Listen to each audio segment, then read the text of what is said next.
The development you predicted in the Kastner case happened unexpectedly. Please come back immediately. How can it be unexpected if I have predicted it? Poirot, my friend, is that you?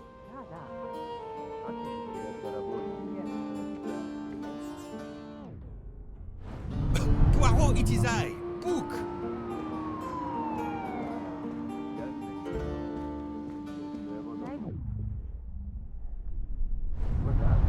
Book, it is indeed me. What brings you so far from home? A little affair in Syria. An affair of the heart? No, a modest affair of recovering stolen artifacts. But now I am summoned home to England and must leave immediately. This evening? You travel on the Orient Express, I hope. I have made no arrangements yet, as I just learned that an emergency has arisen, and I must return to England immediately. Very well.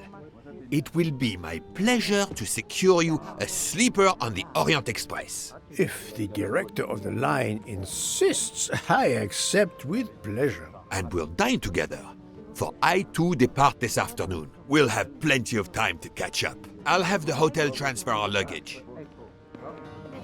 Excuse me, sir. You are the director of the line? The Princess Dragomirov would like to know if she may keep her mina in her compartment on the train. Good morning, Princess.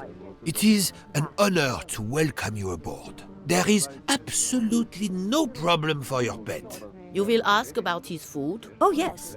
The Princess Dragomirov would like to know if there is food for miners on board. Insects, small amphibians, baby rodents. Baby rodents? Of course, Princess. Don't worry. Your bird will be fed as you demand.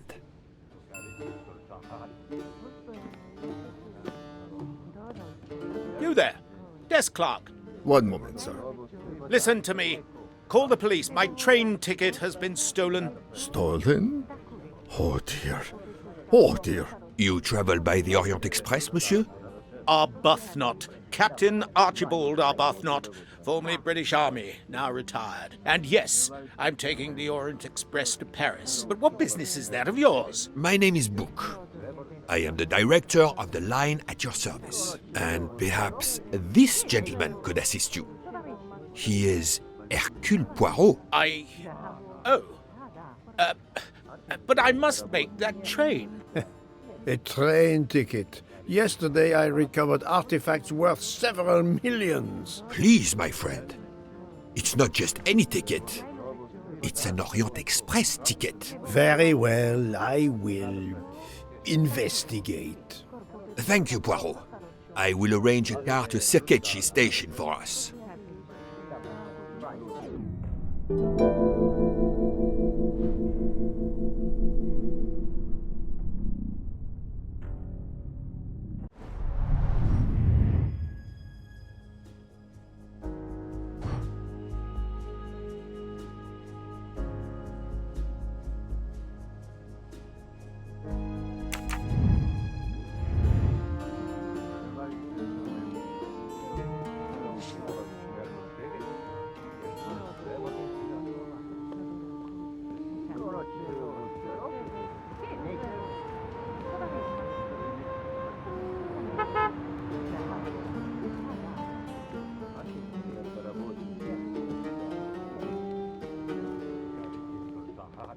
How do you know your ticket has been stolen, monsieur? I put it on a table in my room. I came down here to breakfast, and when I got back, my ticket was gone, and other things were on the floor, as if they'd been tossed about. Alors, monsieur, I suggest we begin in your room. Will you lead the way?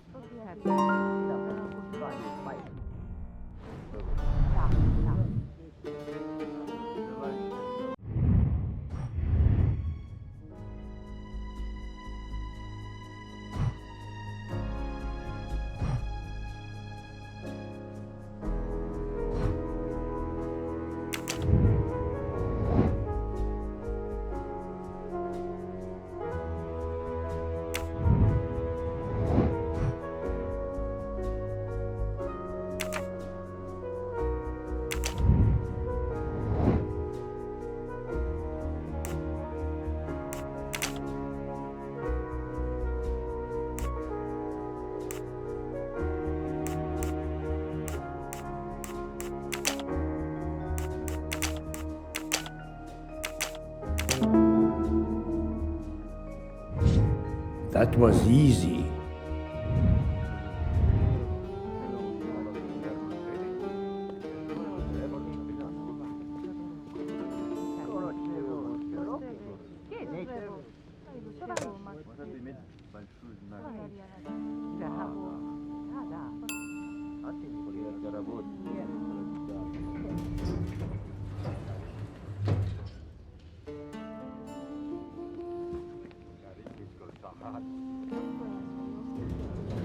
Floor, Captain Arbuthnot? 4th floor. Oh, one mystery solved.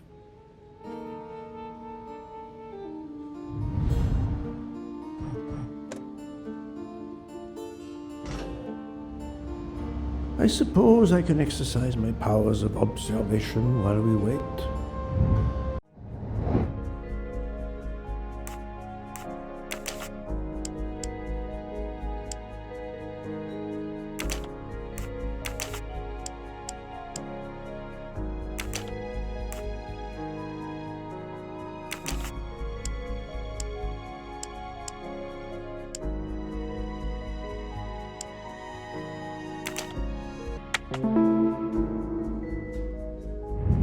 That's the right answer.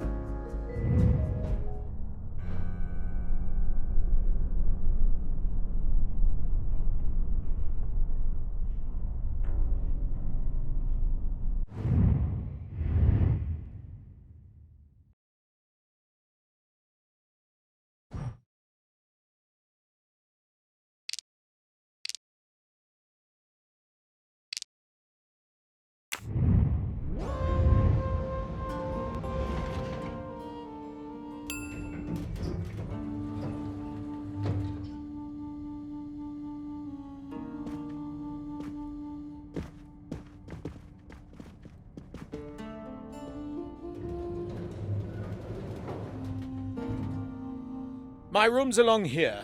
411. In a hotel of this quality? A thief? Come on, don't dawdle. It'll be a disaster if I miss that train.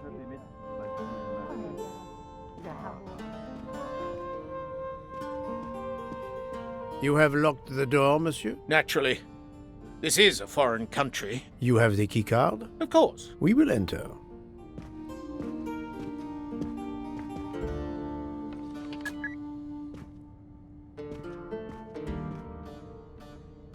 The lock has not been tampered with.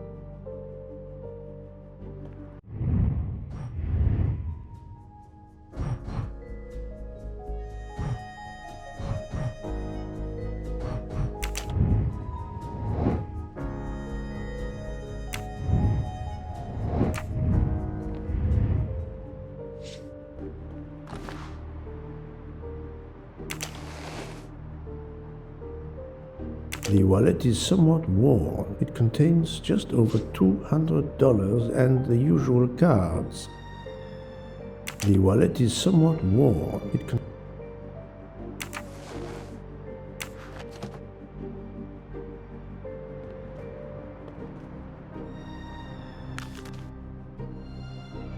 A stamped reservation for the Bosphorus ferry.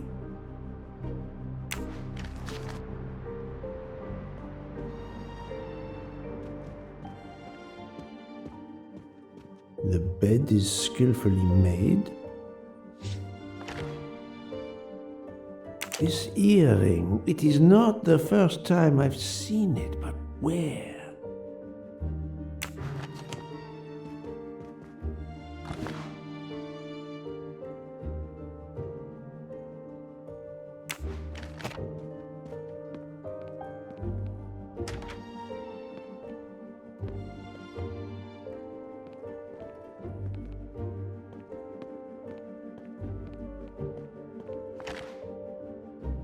A perfume bottle. Empty. Suggestive.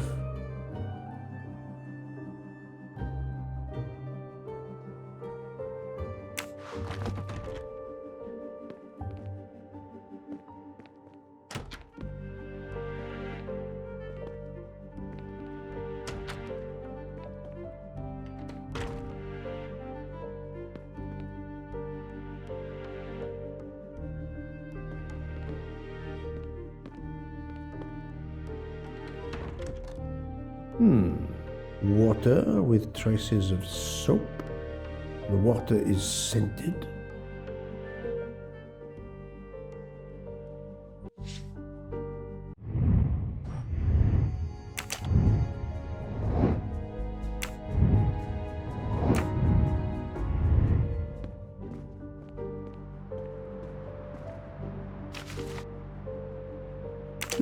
A fact sheet from a tour of Saint Sophia.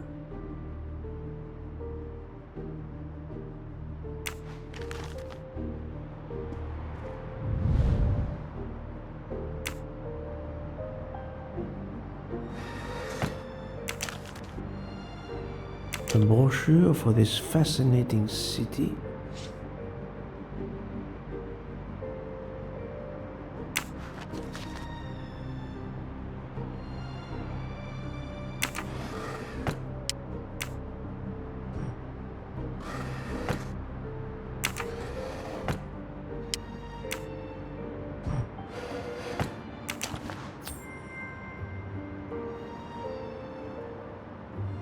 Come to Poirot, my exquisitely sculpted friend.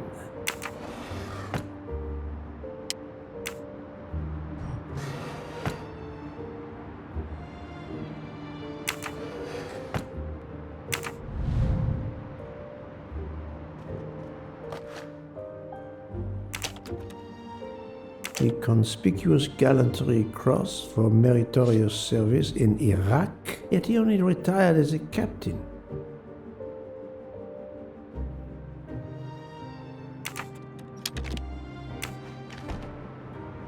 Four floors. It's impossible for a thief to have exited through the window.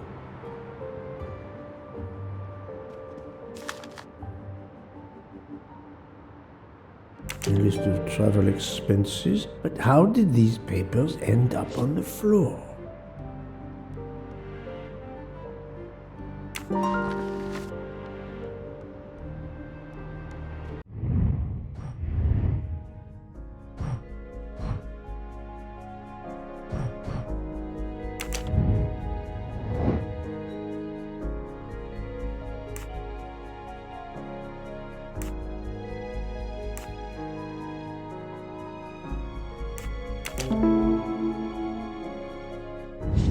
I'm right again.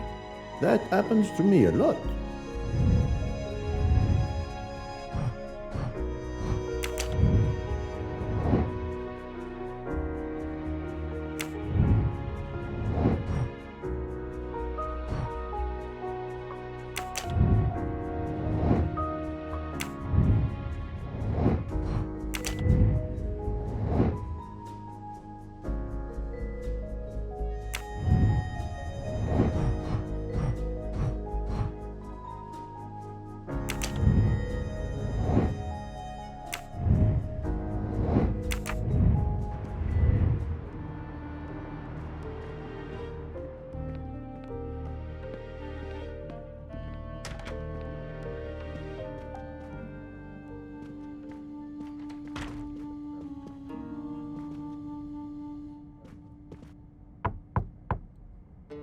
Go away, please.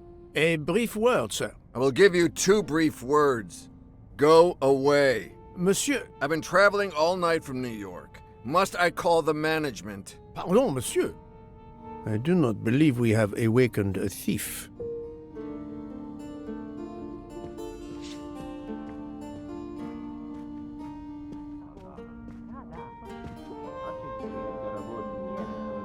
The room is apparently empty.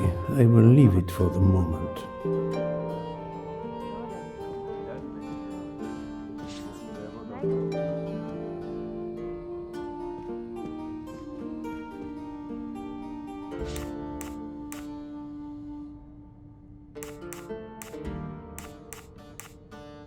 Why was there an earring in your room? An earring?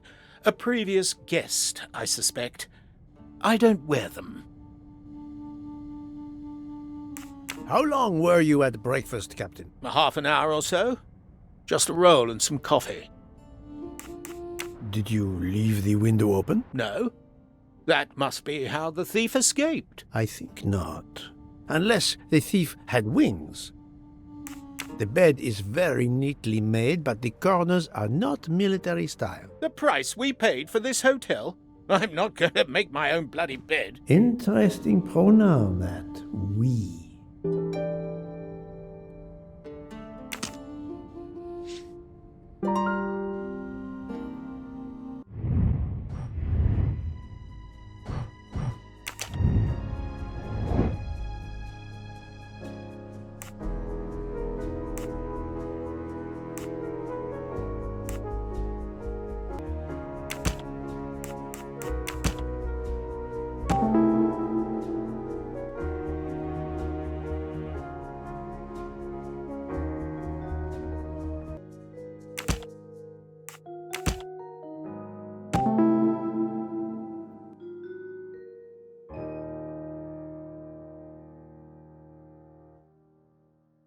The wind probably blew the papers on the floor as it came in through the window. Moreover, the door is closed, and I found an earring on the bedside table. The captain invited a woman into his room. Maybe she is our culprit. That's the right answer.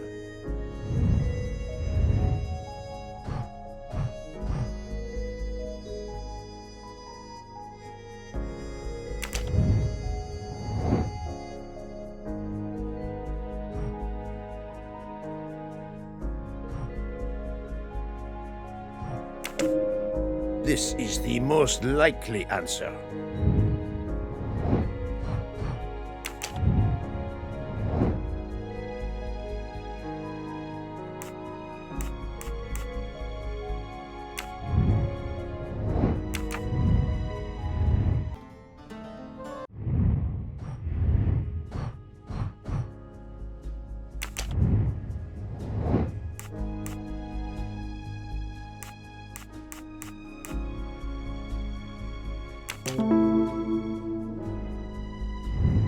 That was easy.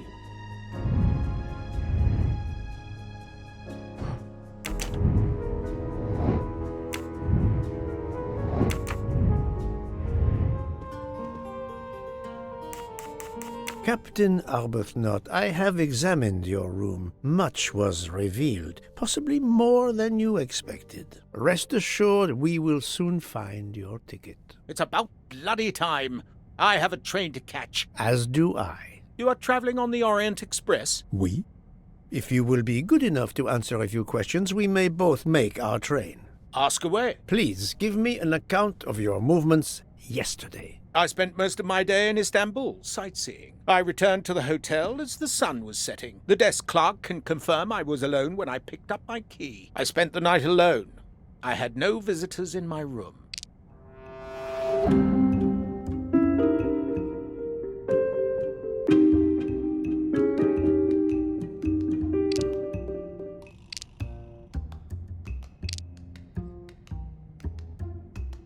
Have you told me the entire truth, Captain Arbuthnot? Of course. I want you to find my ticket. Can you explain the earring I found on the bedside table? An earring? Yes. Forgive me, Mr. Poirot. I had some business correspondence that wanted answering. The hotel provides help for business travelers. They sent up a secretary. I dictated a letter, and she mailed it for me. I hadn't noticed that she had lost an earring. And when did you invite this secretary? This woman may be the thief we are looking for. That was yesterday evening. My ticket was still there when I went down to breakfast. She can't have taken it. I see. Never mind. It is easily checked. And there was no other person in your room? No, I swear there wasn't. Ah, well, never mind. If it is not her, there is only one option left. Fine. Please finish your job quickly. I'll be downstairs in the lobby.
Pardon, monsieur. May I inquire when the staff begins cleaning the rooms? Every morning at breakfast time, sir. After making certain there are no guests in the room, of course. May I speak with the chambermaid who cleaned room 411 this morning? I hope you don't think that one of our staff stole the ticket. No. Do not distress yourself. We seek only information. I will summon her at once. Oh, I'd ask her to bring her laundry cart.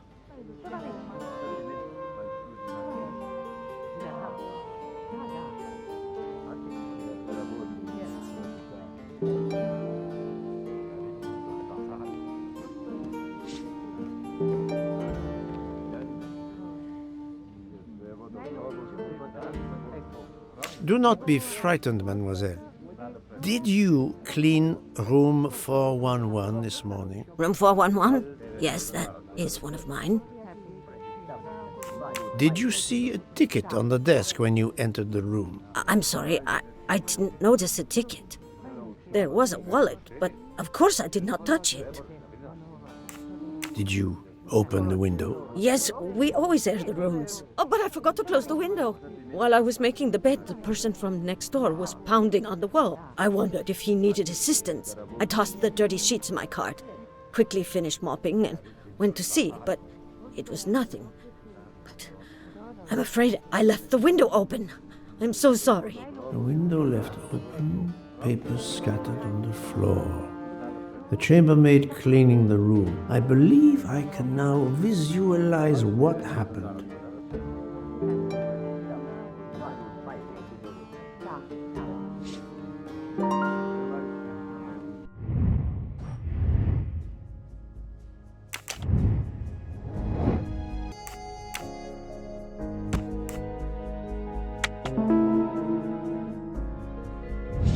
My little gray cells did not let me down.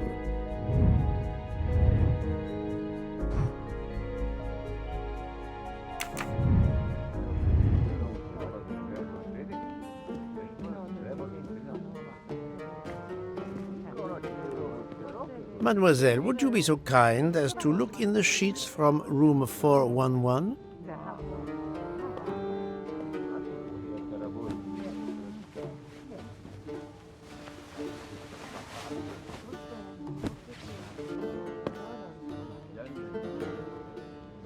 And so the missing train ticket completes its strange journey.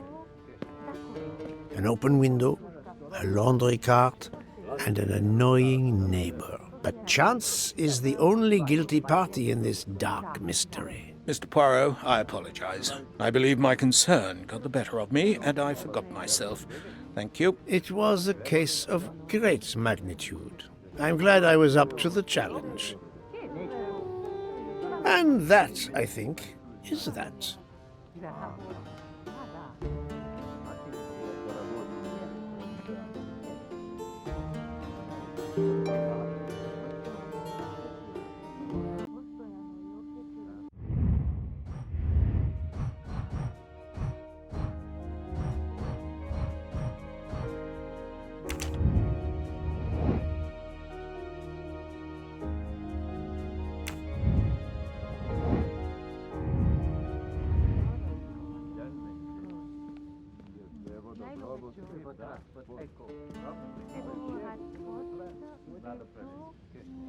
Our bags are all packed. I have my ticket and papers. If you give me yours, I'll hang on to mine. but as your secretary... As my secretary, you see to the bags, Hector. Yes. Yes, sir. That man, I have a curious impression of him, as if I were observing a wild animal, uncaged.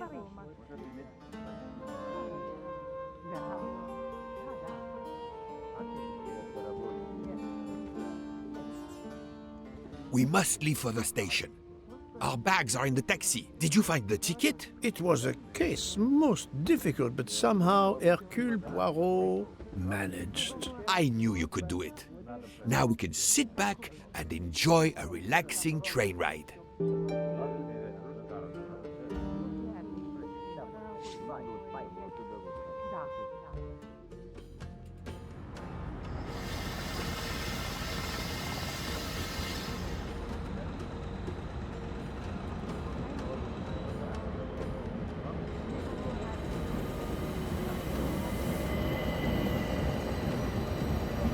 You are in luck, Poirot. Of course, no journey on this train is ever ordinary, but this is a special occasion.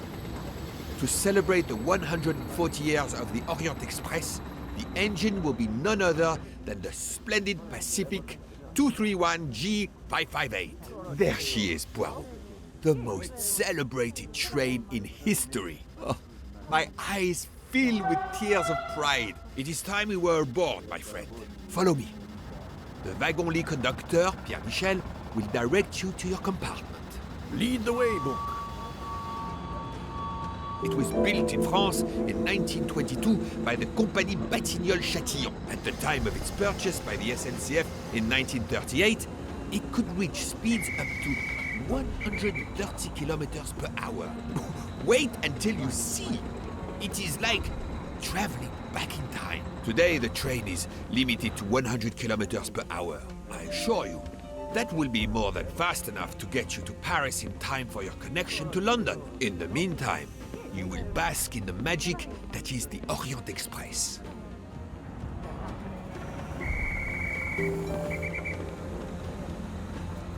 Good evening, monsieur. Your compartment is number 202. However, I am afraid that all the others are already full. Full? But how can that be? It is incredible, monsieur. All the world elects to travel tonight. All the same, you must find room for this gentleman here. I can exercise my powers of observation while they try to find me a bed. He is a friend of mine. He can have number 201. It is taken, monsieur. What? Number 201? Yes, monsieur. We are full. Full everywhere. The 140th anniversary. Darling, we have to get aboard. I know. I have heard of the phobia of fear of flying, but fear of trains? Now you're making fun of me. Never. We'll board shortly, once our compartment is ready.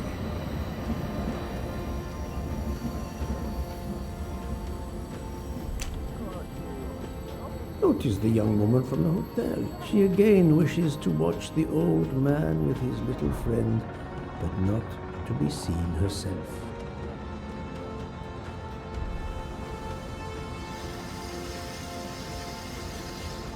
Is everything aboard the train, Hector? In your compartment, Mr. Ratchet. I'm having them disinfect the room again as you instructed. I also got a call from the Indians. The sale is going through as you expected. There was never any doubt. No other phone calls, Hector? From Geneva or Venice? No, sir. Who were you expecting? Never you mind. Check our tickets. We're not going in until everything is confirmed. The young man seems quite agreeable, but the older man is something quite different.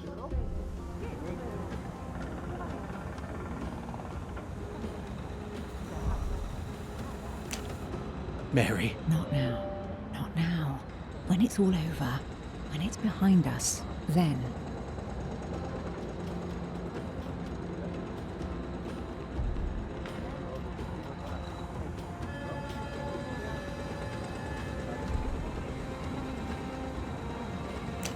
Why did you order so much lobster, Hotaru? My dear Freya, I need it for my specialty on the second night. And if the lobster a la mori isn't fresh, the passengers will know. We don't have enough space for my desserts. Tonight, molten chocolate cake. Tomorrow, my specialty. That is not my concern. They will not have room for them anyway. Serve your lobster tonight. Chicken a la mori must be the first night dish for the travelers. It is easier to digest. You really are the egomaniac everyone says you are. I have every reason to be. I am the engine. You are just the caboose. Poirot, I am mortified. The 140th anniversary, perhaps, but such a plague of passengers.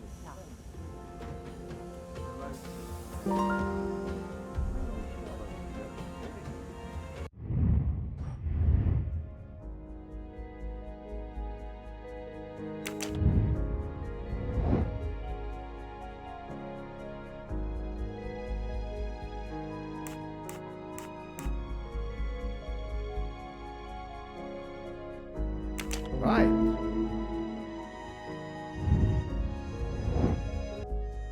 Good job.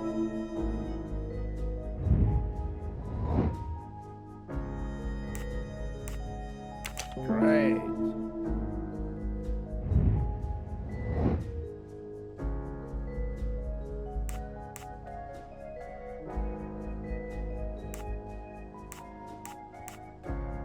Well done.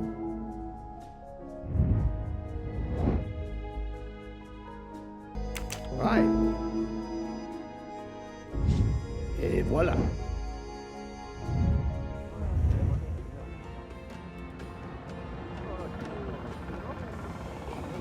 Poirot, we have a solution. A gentleman has not yet come. An Englishman, a Monsieur Harris. A name of good omen. It is already time to leave. What do I care for Mr. Harris? As Monsieur pleases. I had your things sent straight to your compartment. Unfortunately, you will be with another traveler. No.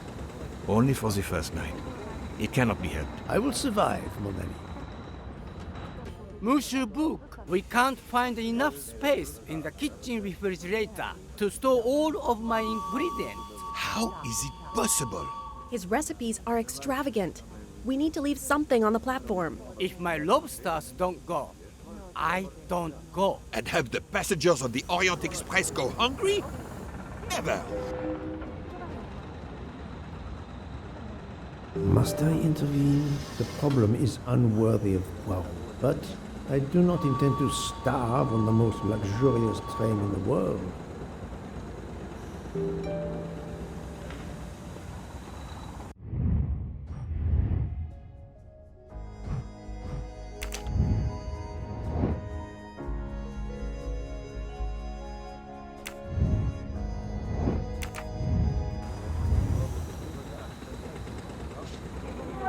Thank you for coming to help us. It is impossible to fit everything into the Gary's refrigerator. Obviously, my entree are more important than dessert. If Mr. Mori delays his lobsters for a day or two, we can restock at another station. Delay? You ask me to delay? Freya? Calm yourself, my friend. I'm sure we can find a solution. Is that a diagram of the refrigerator? May I see it? Yes, he refuses to look at it.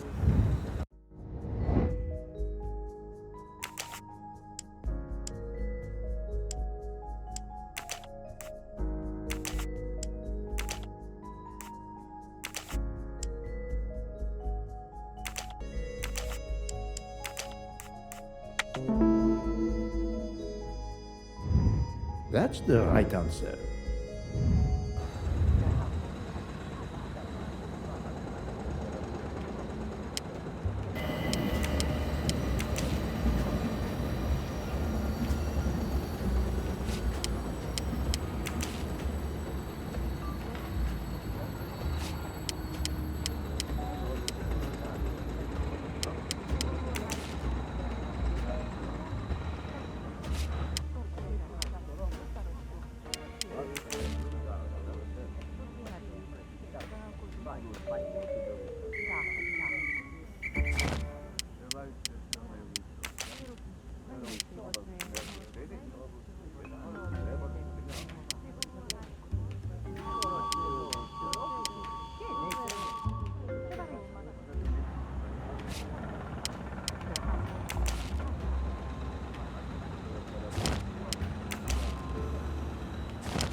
Et voilà. You saved tomorrow night's dinner. Mr. Poirot, I will reserve the finest lobster just for you. I look forward to it, monsieur. And to the dessert, mademoiselle. Hopefully. That won't be the last mystery you face on our journey, my dear Poirot. Your compartment for tonight only is at the back of the second-class carriage, number 102. Tomorrow, you move to a private compartment.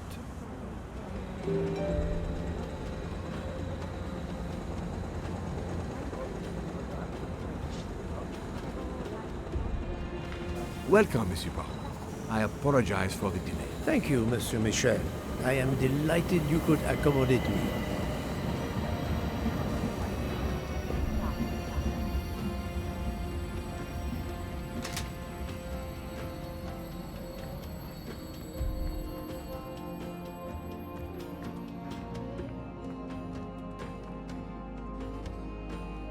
These first-class rooms are very spacious and luxurious.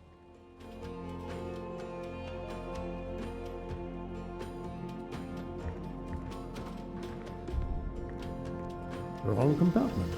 I need to find number 102. Pardon me? Oh, my apologies.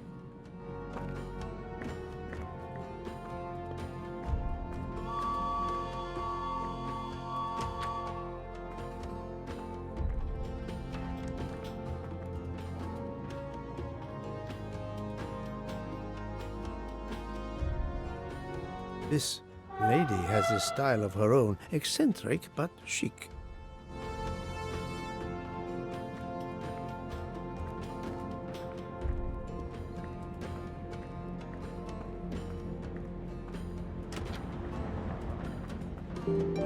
Excuse me, I think you made a mistake. You are Mr. Harris? No, my name is McQueen.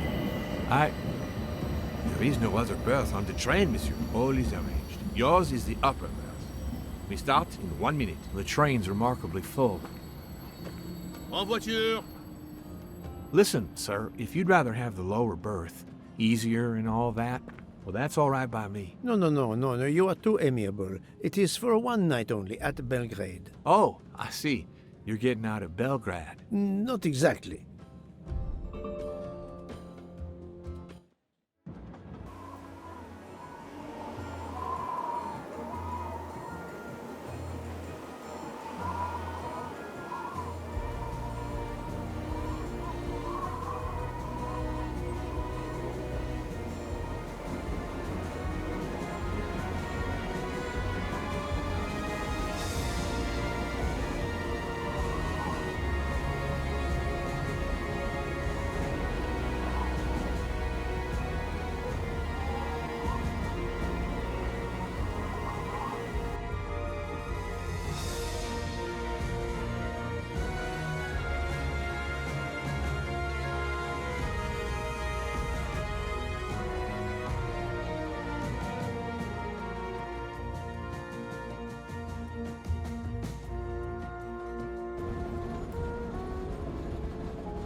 Ladies and gentlemen, dinner is served.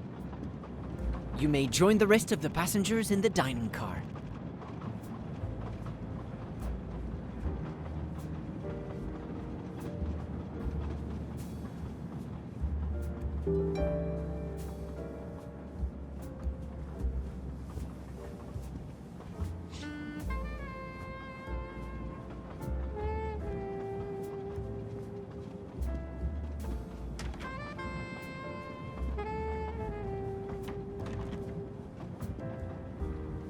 Excuse me, monsieur.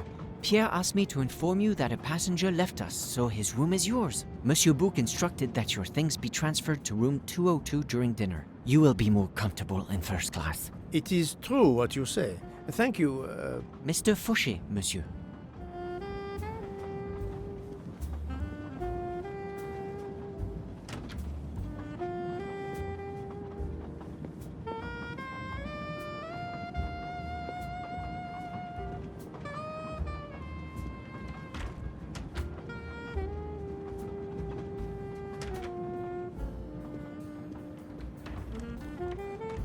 Please, my friend, join me. I have taken the liberty of ordering you your lobster. Thank you. It appears our fellow passengers are all gathered here again tonight. Ah. If I had but the pen of a Balzac, I would depict the scene. Oh, it is an idea, that. Ah, you agree. It has not been done, I think. And yet, it lends itself to romance, my friend. All around us are people of all classes, of all nationalities, of all ages. For 3 days, these people, these strangers to one another, are brought together. They sleep and eat under one roof. They cannot get away from each other. At the end of the journey, they part. They go their several ways, never perhaps to see each other again. Certainly it interests us, inviting us to watch and wonder about their lives. Ah, I know you, my friend. Even now, your mind, it is at work. Let us test it. For example, what do you make of those two?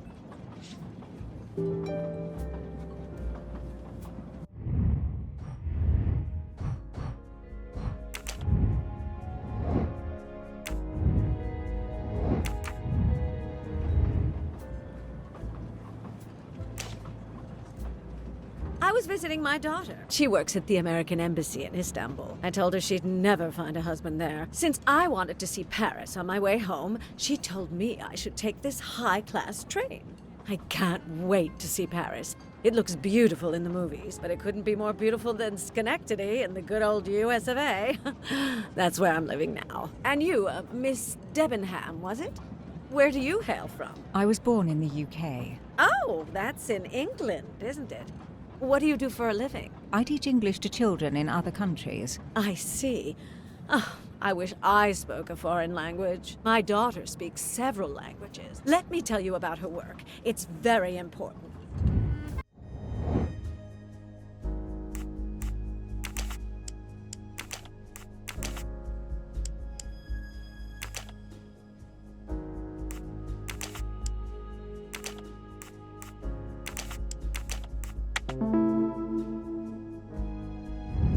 My little gray cells did not let me down.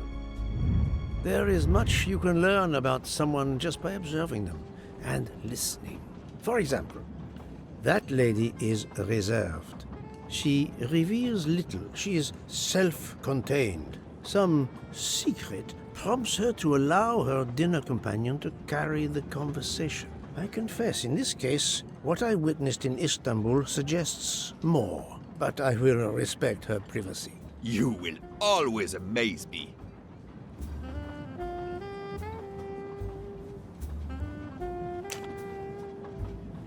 Mamma mia, you can feel the power of an engine. We climb into the mountains with ease. I know something about the power, and this baby has it in spades. There's something special about a train. I'll give you that. I sell toys. And model trains are one of our biggest items. And not just for children, either. You sell model cars too? Sure, but give me a train any day. Oh, my friend.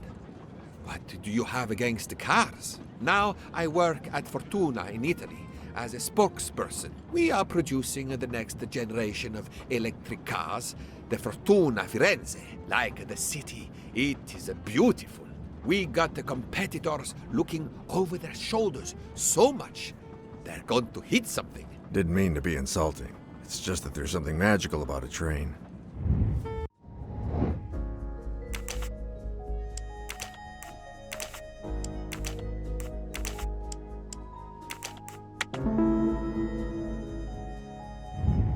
That was easy.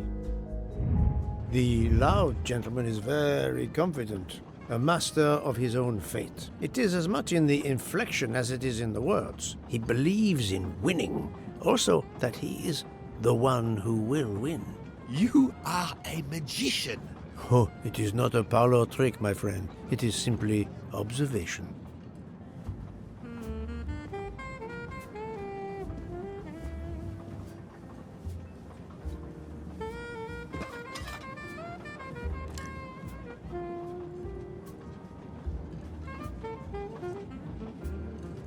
my friend, this is one of the best desserts I have ever eaten. You have always had the sweet tooth. But it is a masterpiece. I can't understand how the dessert can be so good. I would love to know what the recipe is.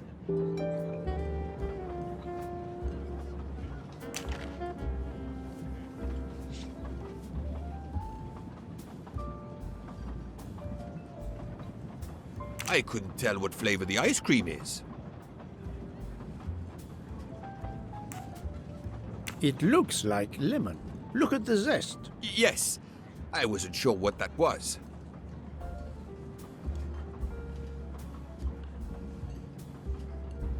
What is the red fruit?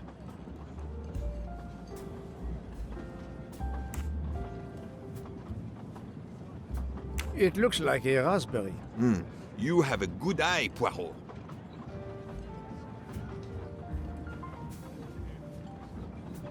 The biscuit is the foundation of the dessert. All else is built upon it.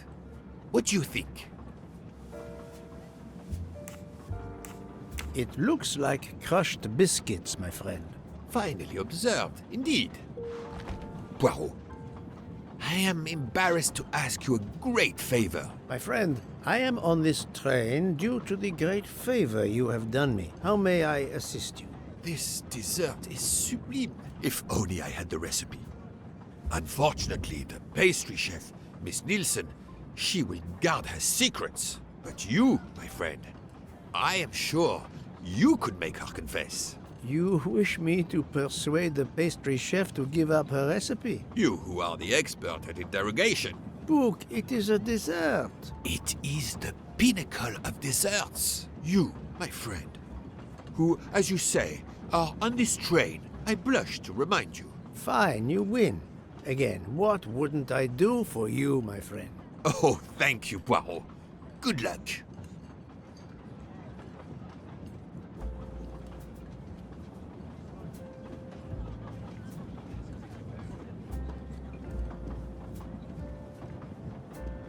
Good evening, mademoiselle. Good evening, sir. How can I help you? That was a magnificent dessert you served us tonight. I wanted to tell you personally how much both Monsieur Bouc and I enjoyed it. Thank you very much, sir. In fact, it is so good. Monsieur Bouc insists on knowing how you made it. Oh, sir, I'm sorry.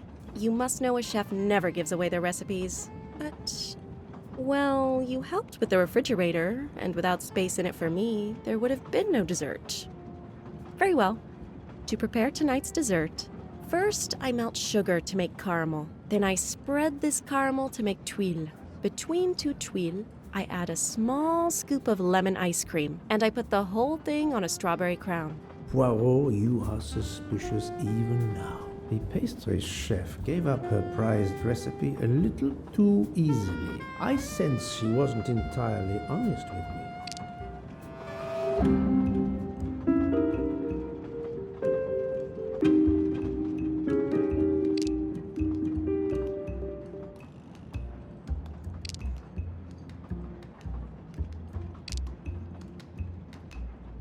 Thank you for sharing your recipe with me, but I doubt those are strawberries you're using. Oops. You have a good eye, Monsieur Poirot. Very well. What fruit do you think I used?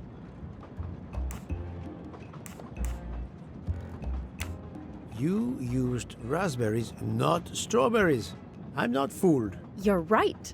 Mr. Bouc, he couldn't tell the difference. Let's move on to the bottom part of the dessert. My favorite part of the dessert. First, I melted some butter. I crumbled pieces of chocolate into the butter. Then I placed the mix in a circular mold. Finally, I let the whole thing cool down to let it harden.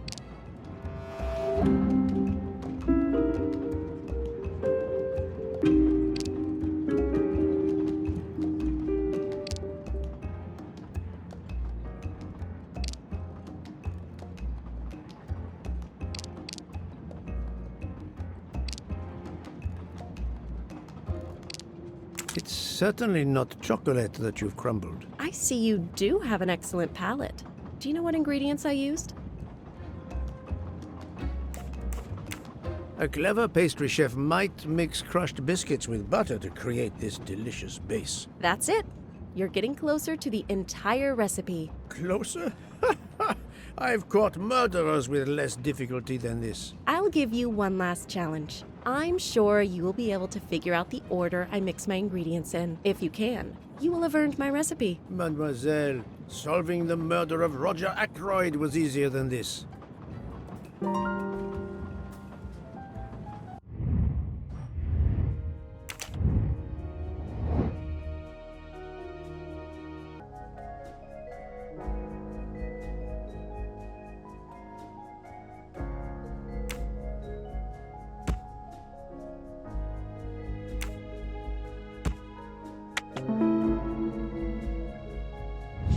That's the right answer.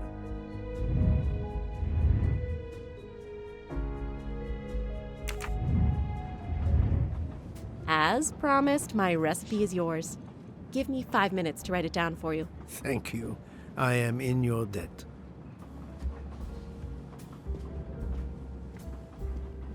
I can take advantage of this moment to resume my little observations of the passengers. Did you enjoy the meal? I'm not used to meals like this. You do not have good restaurants in Kenya? Actually, we do. This isn't the 1930s. I did not mean to offend. You didn't like the meal? The lobster, it was undercooked, and the potatoes were too dry. I expect, being Princess Dragamirov's assistant, you must be used to eating well. Cooking is an art. You do not need to wear the chef's hat to be an artist. What is your favorite dish? Currywurst. It is a specialty of mine.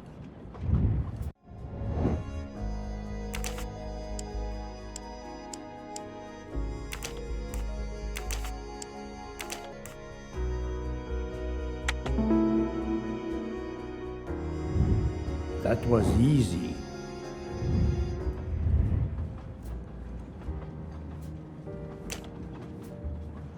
I made a lot of progress on the expenses last night, sir. I should be done by tomorrow morning. You're supposed to be a fast worker, Hector. Sorry, sir.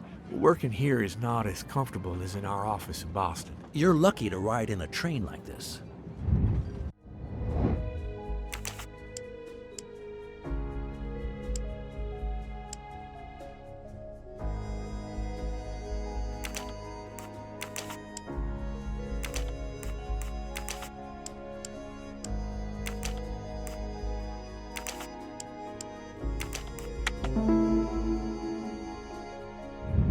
My little gray cells did not let me down. Here you are, sir. My recipe. Please tell Mr. Book he should not expect my recipes for the other desserts. Thank you very much, mademoiselle. I know he will sincerely appreciate the gesture, and I will make certain he gets the message.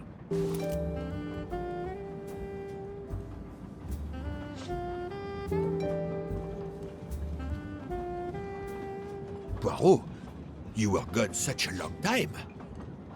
It proved more challenging than I expected. This is wonderful.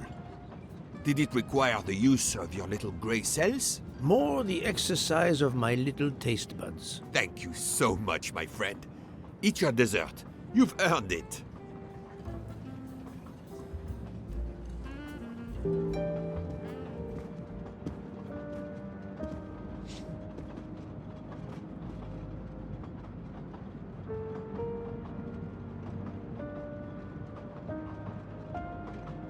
Good evening. My name is Ratchet. I think that I have the pleasure of speaking to Mr. Hercule Poirot, is that so? You have been correctly informed, monsieur. Your exploits are well known on my side of the Atlantic. In my country, we come to the point quickly. Mr. Poirot, I want you to take on a job for me. Are you interested in earning a lot of money? My clientele, monsieur, is limited nowadays. I undertake very few cases. Why, naturally. I understand that. But this, Mr. Poirot, means big money. Big money.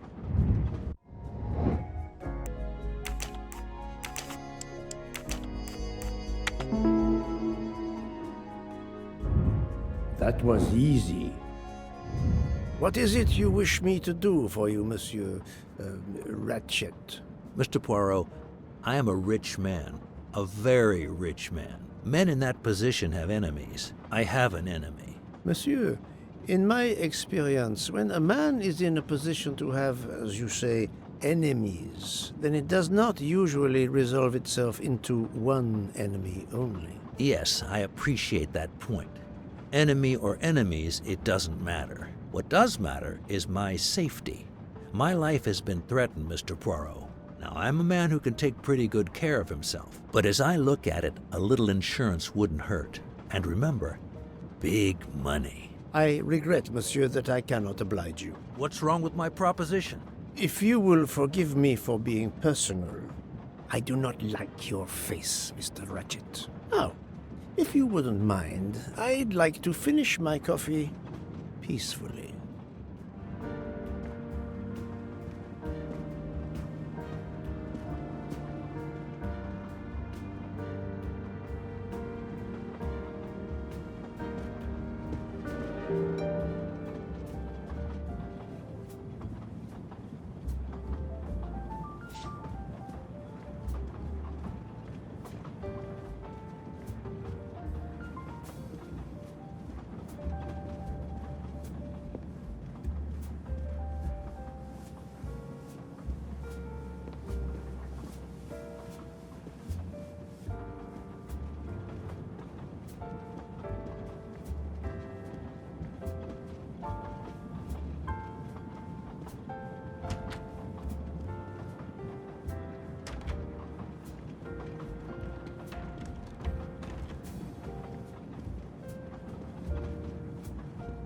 A nightcap, Monsieur Poirot? A cup of coffee, Monsieur Fauché. Then I will retire to my new compartment. I am sure you will find it to be most comfortable.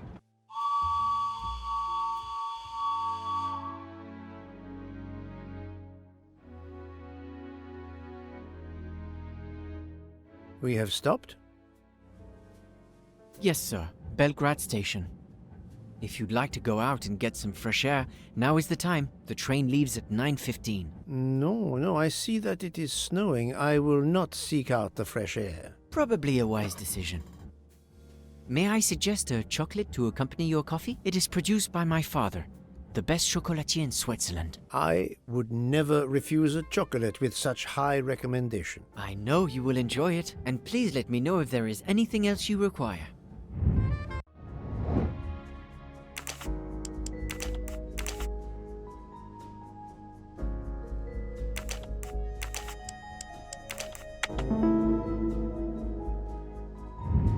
Et voilà. Everything was perfect. Thank you very much. My pleasure. Is there anything you require, monsieur? No, merci.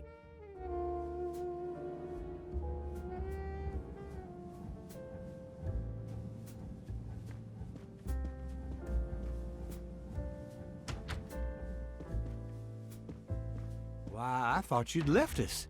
You said you were getting off at Belgrade. You misunderstood me. But, man, your baggage, it's gone. It has been moved into another compartment, that is all. Oh, I see.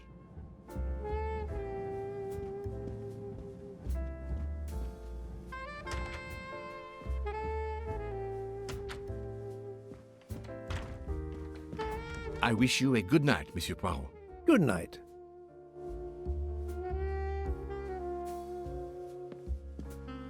I hope you'll sleep well and that your head will be better in the morning. It is just the cold. I'm now making myself a cup of tea. I hope it'll warm you up. I hope so. Good night. Well, good night, my dear. What a brave girl. On the other hand, that man there in the next cabin, Monsieur Ratchet, he scares the hell out of me. There's something wrong about that man. My daughter always says I'm very intuitive. When Mama gets a hunch, she's dead right. That's what my daughter says. And I've got a hunch about that man. He's next door to me, and I don't like it. I put my bags against the communicating door last night. I thought I heard him trying the handle. Well, whoever you are, I'm going right to bed to read. Good night. Good night, madam. Whoever I am?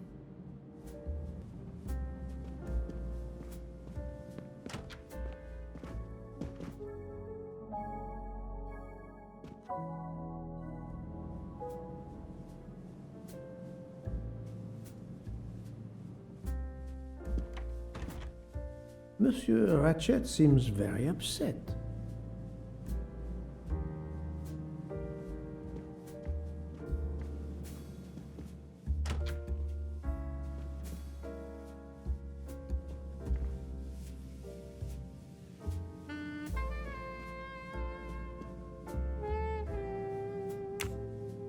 Ah, finally a real bed fit for a king or a very tired detective.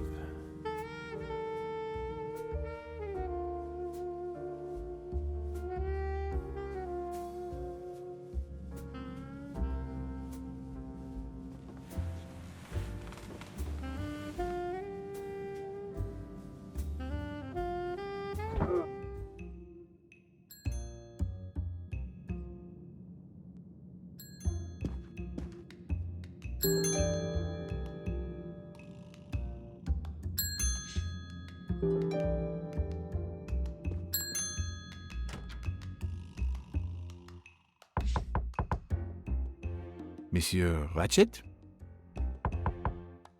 Ce n'est rien, je me suis trompé.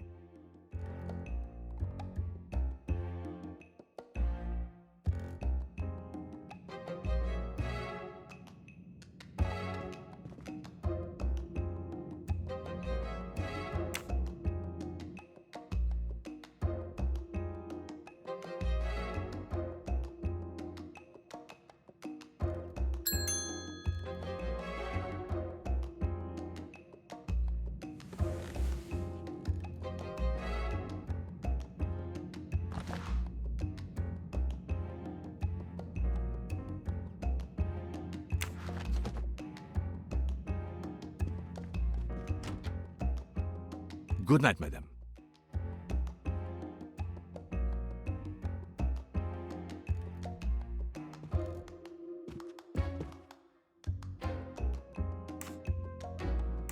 The American lady? Yes, don't worry. You'll know how Mrs. Hubbard is. Imagine to yourself the time I have had with her. She insists, but insists, that there is a man in her compartment. Just imagine it, monsieur. In a space of this size, where would he conceal himself? I argue with her. I point out that it is impossible. She insists. She woke up and there was a man there. And how, I ask, did he get out? And leave the door bolted behind him? But she will not listen to reason. That one does not leave time to listen. The train has stopped, Mr. Michel? We have run into a snowdrift. Heaven knows how long we shall be here. I remember once being snowed in for 7 days. Where are we? Between Winkowski and Brod. Oh la la. It's time for me to go back to bed. I wish you a good night, monsieur. Or what is left of it.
The train is still stuck and the snow continues to fall. I should have taken an airplane. Well, I must make the best of it and join the other passengers for breakfast.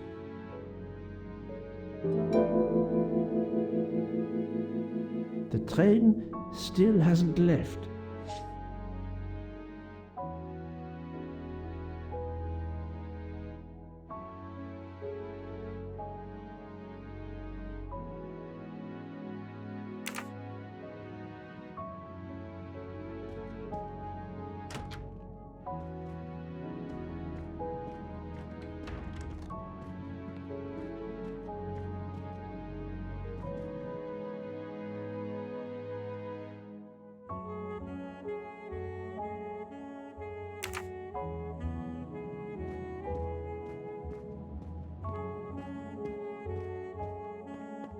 Good morning, Monsieur Michel. Good morning, sir.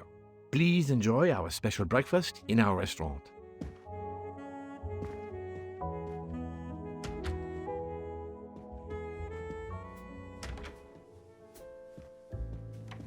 This delay is intolerable. I am supposed to be demonstrating the Firenze in Paris in 2 days. My daughter said it would be the easiest way in the world. Just sit on the train until I got to Paris. And now we... Good morning, madam. The snow is a predicament, is it not? I am Russian. Snow is no stranger to me. Ah, the accent. Would it be St. Petersburg? You are very perceptive. Monsieur Poirot, is it not? And may I take it, I have the honor of addressing Princess Natalia Dragomirov. We dispense with the old titles these days. My husband, all of my past, was taken from me by these Stalinists. When they were gone, I became director of the St. Petersburg Museum of Antiquities to restore and preserve what I can of my country's history. Still, the delay must be vexing. If I must be late for my appointments, then they will wait.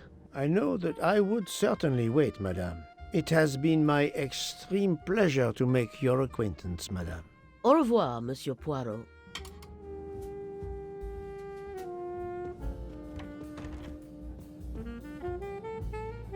Mademoiselle, you are not concerned about the train stopping? What can one do? Indeed, this does not make the train move. You have great strength to remain calm at a time like this. I know one far, far stronger than I. And that is? Well, that old lady, for instance. You have probably noticed her. She just has to lift her little finger and ask for something in a polite voice, and the whole train runs. It runs also for my friend Monsieur Bouc, but that is because he is a director of the line, not because he has a masterful character. You don't have to have a strong will when you have power. But I suspect I did not need to tell you that, Mr. Poirot. Mr. Poirot.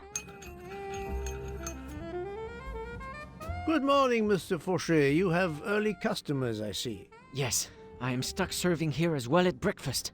Everyone is impatient. They keep complaining that the train is not moving. As if I could get out and push it. It's too early for me to order a boxcar. That is the appropriate drink, I believe. A gin triple sec, lemon and grenadine mix. A drink for a train indeed. But not perhaps for my breakfast. I think I will settle for an omelette. Good luck, sir. Miss Nielsen is helping to serve in the dining car.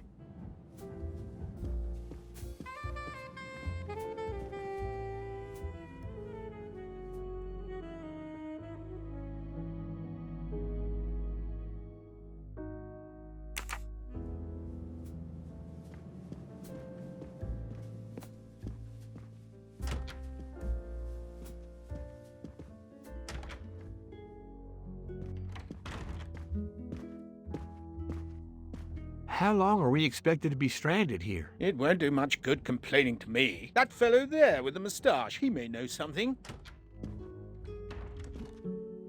Excusez-moi, sir. Yes? Monsieur Bouc asks for you to join him in compartment 203. Look here, Poirot. Can you tell us anything? I can tell you the snow, it will not move aside on its own. Of course, but you obviously have some influence with Bouc. I am going to see him now. I will ask him if he has any information.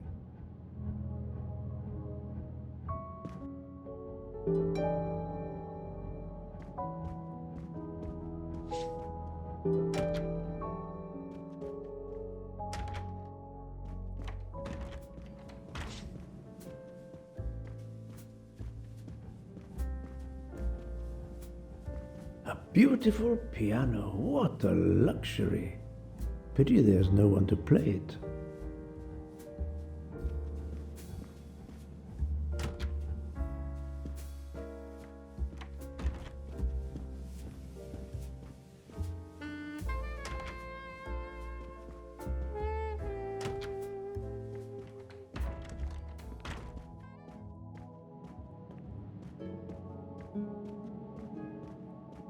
Ah, my good friend, come in.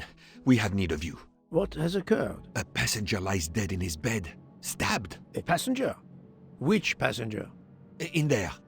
He's an American, a man called Ratchet. It was his valet, Masterman, who was worried that Mr. Ratchet was not awake yet. Pierre Michel, the conductor, decided to break in and found the body.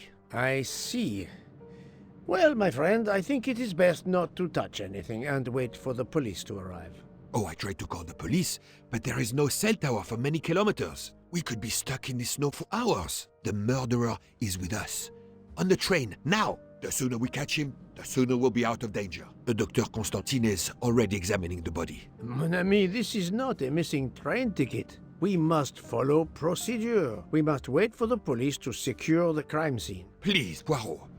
I will take full responsibility. Book, you ask. Well, if we cannot contact the outside world, then... Oh, you are going to drive me crazy. In truth, this problem intrigues me. I was reflecting not half an hour ago that many hours of boredom lay ahead whilst we are stuck here. And now, a problem lies ready to my hand. You accept, then? C'est entendu. You place the matter in my hands.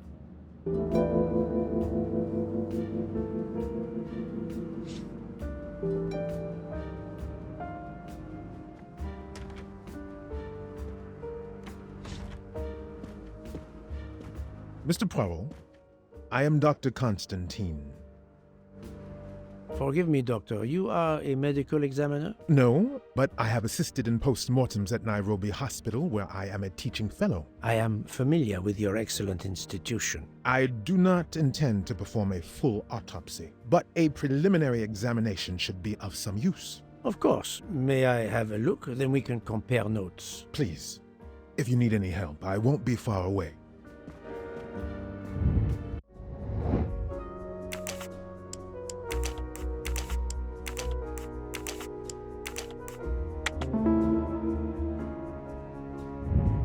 That was easy.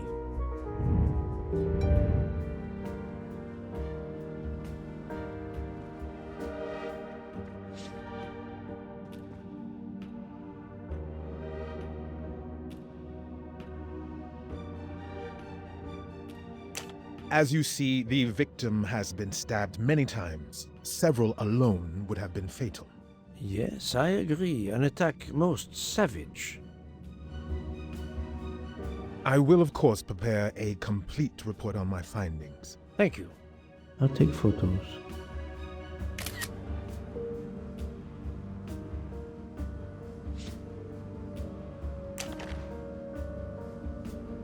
The watch is broken. The hands are stopped at 1:15 a.m.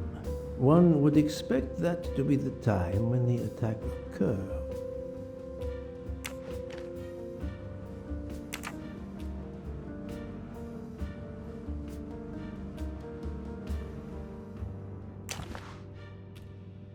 Last night, Monsieur Ratchet said he takes precautions. I see now what he meant. He knew he was in danger and wanted to be ready, yet it was no use to him. I will leave it here for the police.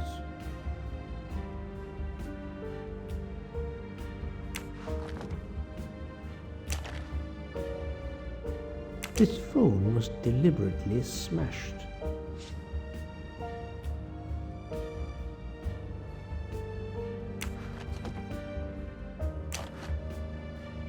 I'm sure I will find some interesting things inside.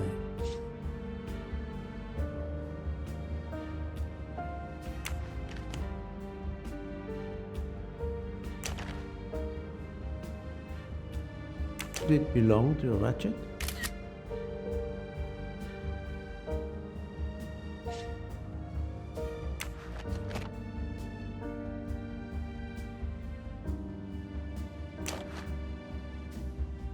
A handkerchief.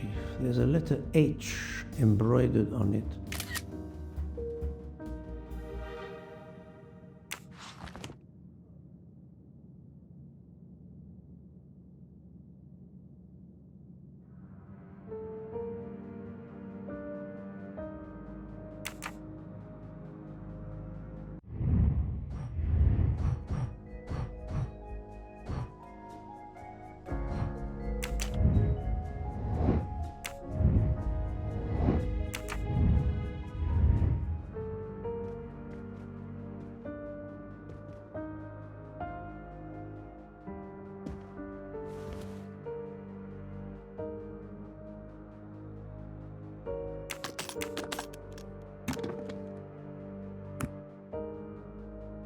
Expensive clothing, recently laundered.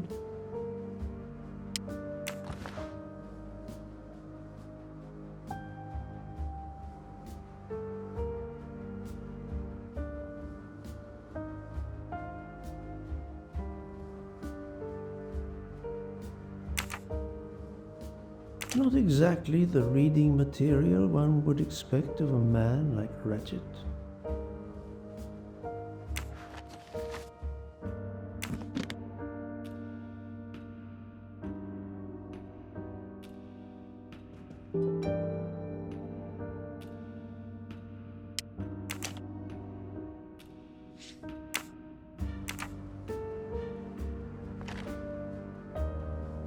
A box of sleeping pills.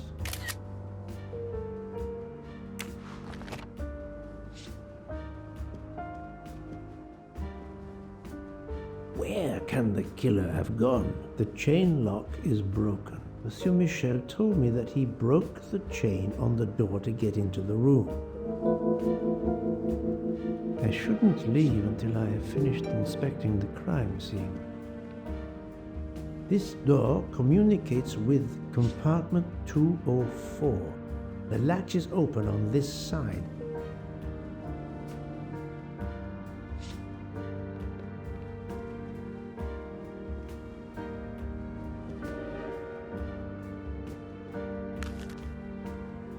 I wonder what could be in this photo.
For Daisy.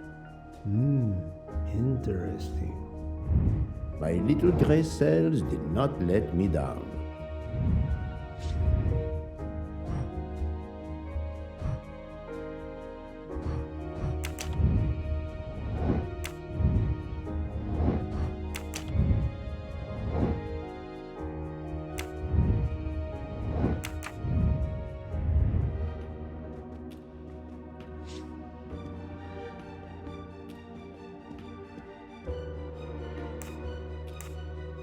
I'm sorry, Doctor, but I must question you. Of course. I must be considered under suspicion like everyone else. May I know your movements last night? I share compartment 101 with Mr. Book. He would not stop talking about his beloved train. I listened to him for hours talking about his Orient Express. My friend Book will no doubt confirm this.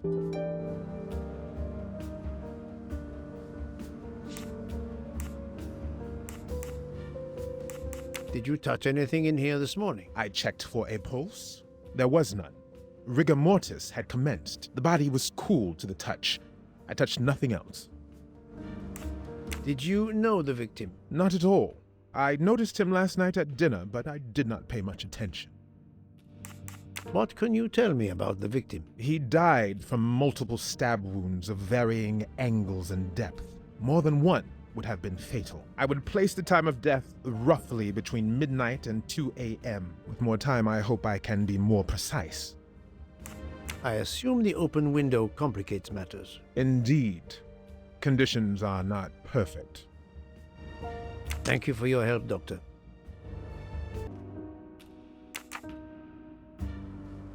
The snow is falling only lightly this morning. The murderer would have left tracks in the snow if he had jumped out the window.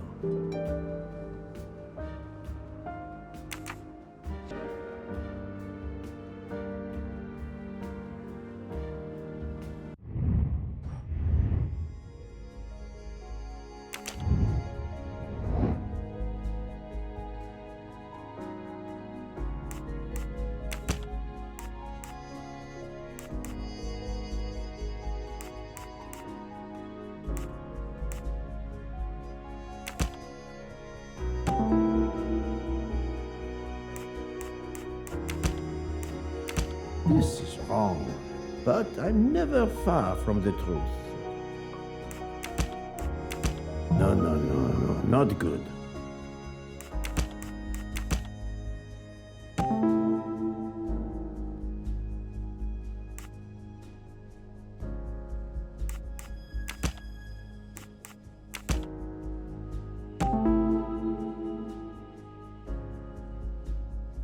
So, the murderer must have exited through Madame Hubbard's room. Et voilà!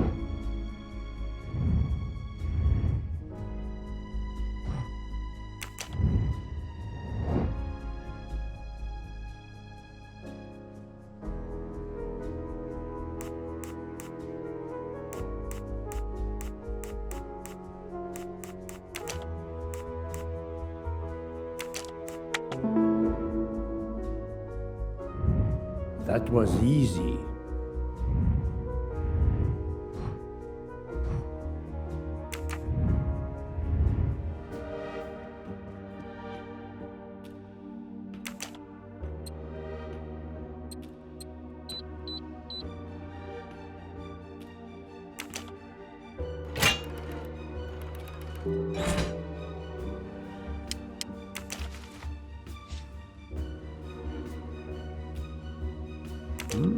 Unusual letter, this.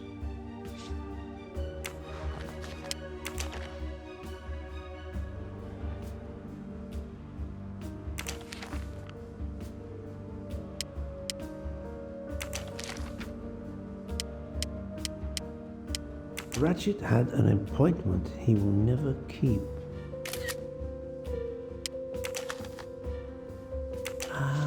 A meeting place on the back of a postcard.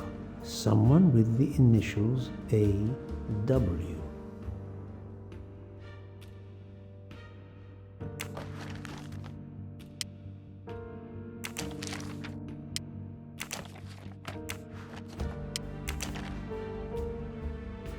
Not very surprising.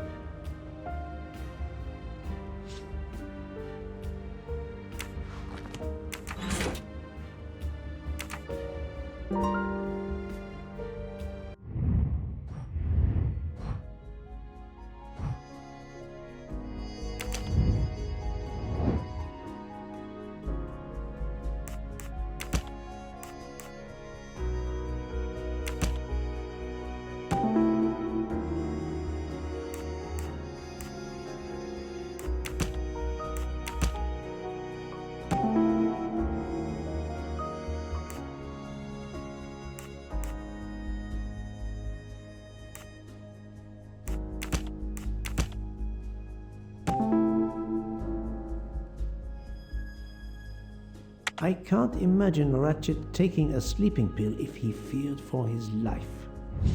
I'm right again. That happens to me a lot.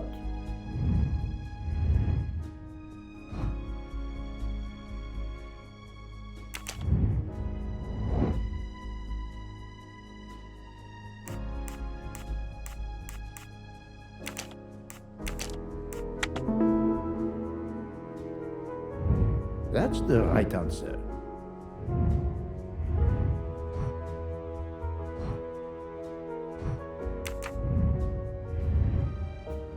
I think I've seen everything I need at the moment. I'm counting on you to finish your analysis. I'll have a more detailed report for you as soon as I can. So, Poirot, did you find anything out? It's a bit early for the handcuffs, my friend. Even for Hercule Poirot. Do not worry, mon ami. I believe our culprit has no plans to strike again. Monsieur Ratchet was the target. Of that I am convinced. Tell me, Book, how did you spend last night? This is a joke, I hope. Don't you trust your old friend? My friend, calm yourself.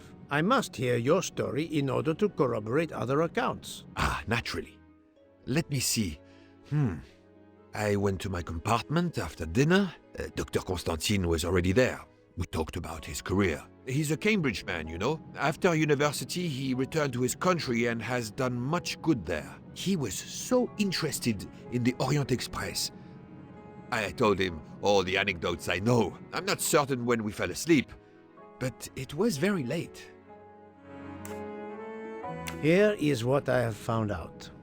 Monsieur Ratchet was stabbed many times. I also found threatening letters in his safe. He had a loaded gun under his pillow, so he was on guard, ready to defend himself. However, there was an empty glass with white residue at the bottom. I suspect a barbiturate. Perhaps he was forced to take it. In any case, I am certain he was unconscious, unable to defend himself. I also found several other items at the crime scene, possibly related to the murder. They must be investigated. By all means, Poirot. As fast as you can. I also found liquid for an electronic cigarette, but I could not find a vape. This might belong to the murderer. This criminal is an amateur. I need a list of the passengers with their compartment numbers. Pierre Michel will have it. I must interview the rest of the passengers and the staff. I'll be in the bar car if you need me. We are hours late. Soon I hope help will arrive.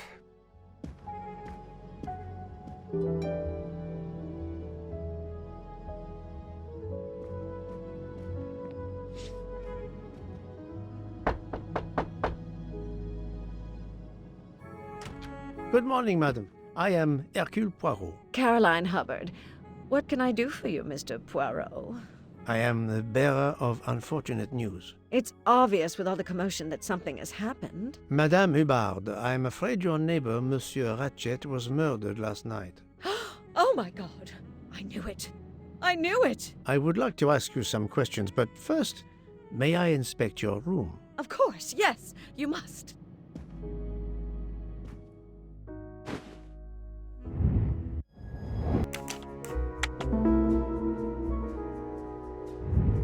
That was easy.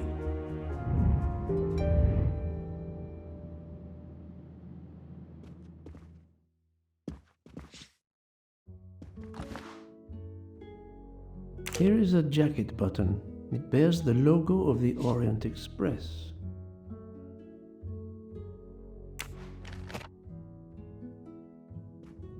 The luxury of the Orient Express is present in every detail.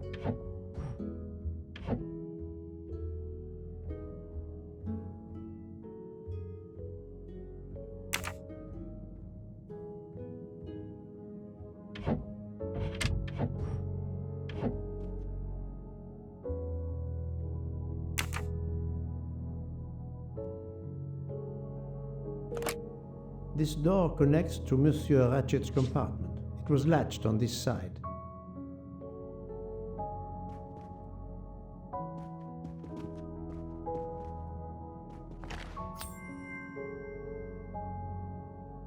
Come to Poirot, my exquisitely sculpted friend.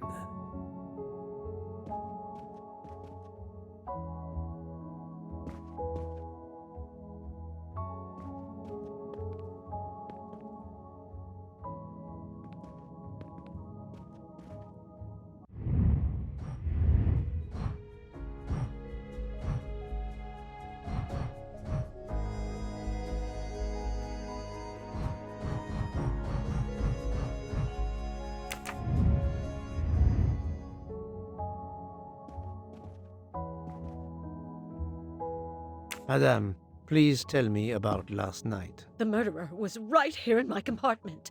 I woke up. All in the dark it was. I was just so scared I couldn't scream. I pressed the call button. I pressed and pressed. I heard footsteps running in the corridor, then a knock on my door. "Come in," I screamed. And I switched on the lights at the same time. And would you believe it? There wasn't a soul there. You think he went back into the other compartment? How do I know where he went? I had my eyes shut tight. The conductor came in. I told the man what had happened, and he didn't seem to believe me. I asked him to search the room, but he found nothing. I told the conductor to look at the door between the compartments, and sure enough, it wasn't bolted. Well, I soon saw to that. I told him to bolt it, then and there. How is it you didn't bolt the door between the two compartments? But I had. Well, as a matter of fact, I asked that Swedish lady, Olsen, Greta, if it was bolted, and she said it was. How was it you could not see for yourself? I was already in bed, and my toiletry bag was hanging on the hook of the door. I couldn't see the latch from where I was. What time was it when you asked her to do this for you? Oh, it must have been around 10:30 or 10:45 p.m. She'd come along to see if I had an aspirin. But instead of opening my door, she opened Mr. Ratchet's door by mistake. He said something quite rude, like, "Not a chance, lady, you're too old." It shocked her. She came in. I told her where to find the aspirin, and she got it out of my toiletry bag. Poor girl, she didn't have a good night. The same could be said for Monsieur Ratchet. It appears Mademoiselle Olsen may be the last person to see Ratchet alive.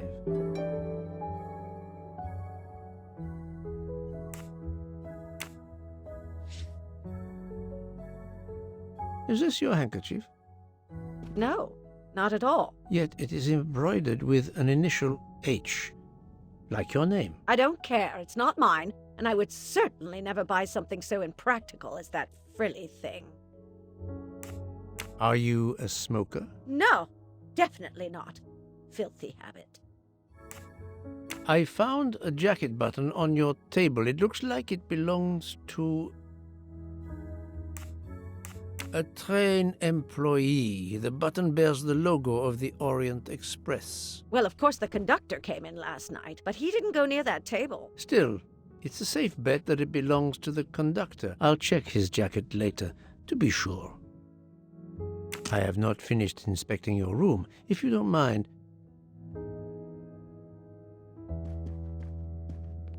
let's see if Mrs. Hubbard was telling the truth about the latch of the connecting door.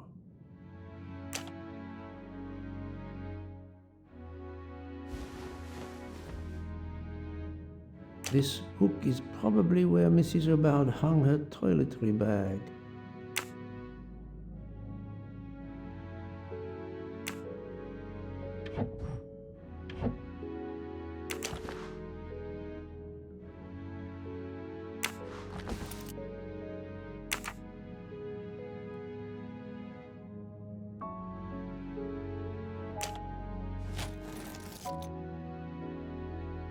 I can see the latch very well from here, even with the toiletry bag attached. I'll have to clear that up with Mrs. Hubbard.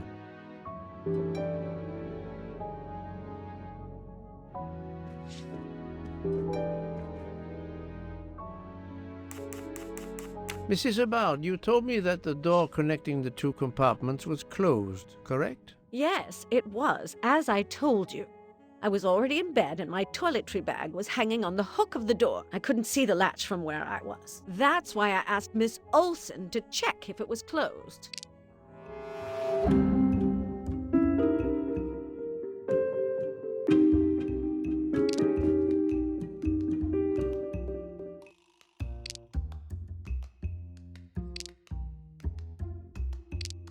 Are you sure everything you've told me is accurate, Madame Hubbard? Of course.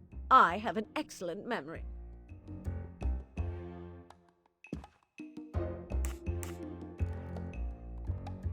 Mrs. Hubbard, I tested putting your toiletry bag on the door hook as you told me. From your bed, you can easily see the latch on the door. The toiletry bag does not hide the latch at all. Are you saying I'm lying?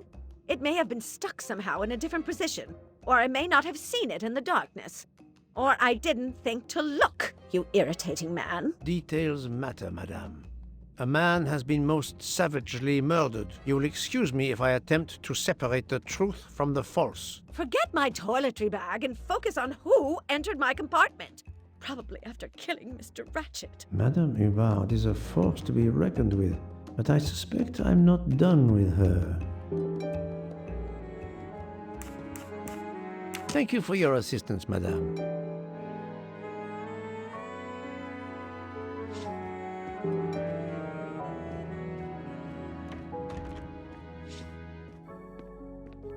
Monsieur Michel, I must ask you a few questions if you don't mind. I will do everything I can to help. First of all, tell me about yourself. Very well. My name, as you know, is Pierre Michel. I am from Calais. I've been with the company for over 15 years. Thank you.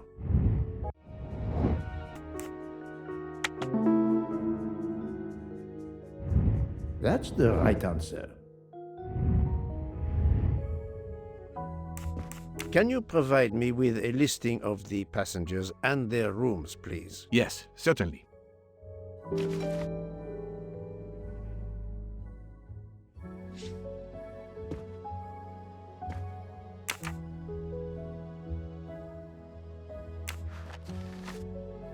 Are you a smoker?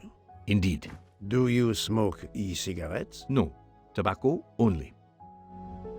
I would like to reconstruct with your help the events of last night. Monsieur Ratchet retired to bed. When? Almost immediately after dinner, sir. Actually, before we left Belgrade. Did anybody go into his compartment after that? His valet, monsieur.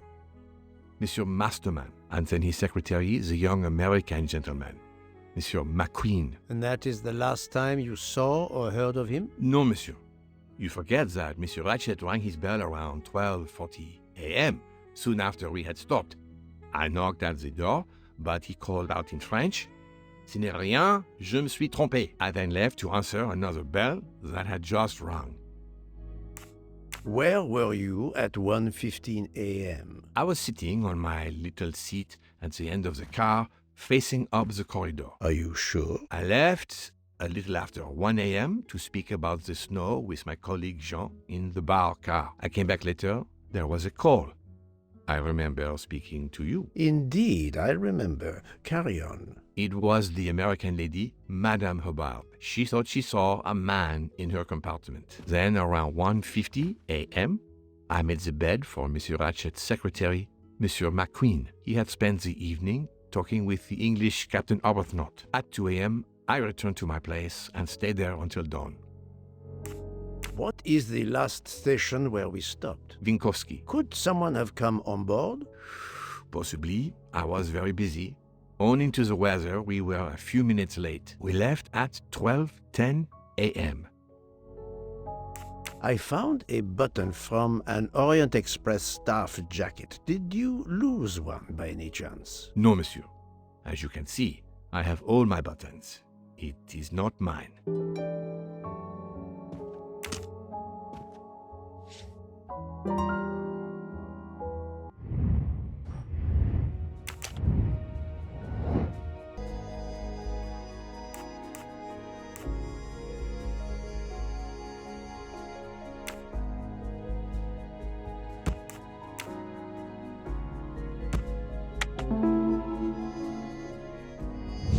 That's the right answer.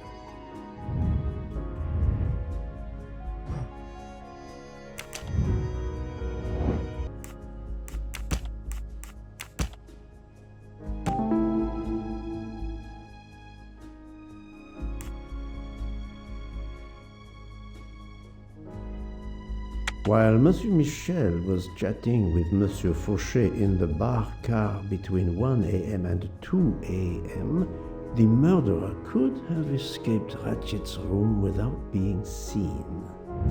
That's the right answer.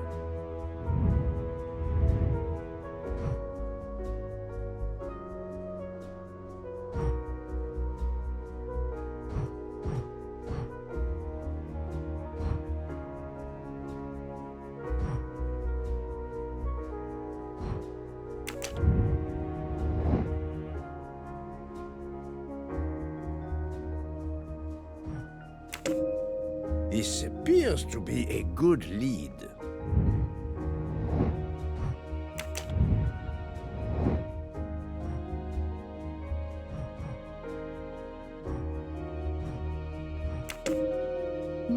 This direction looks promising.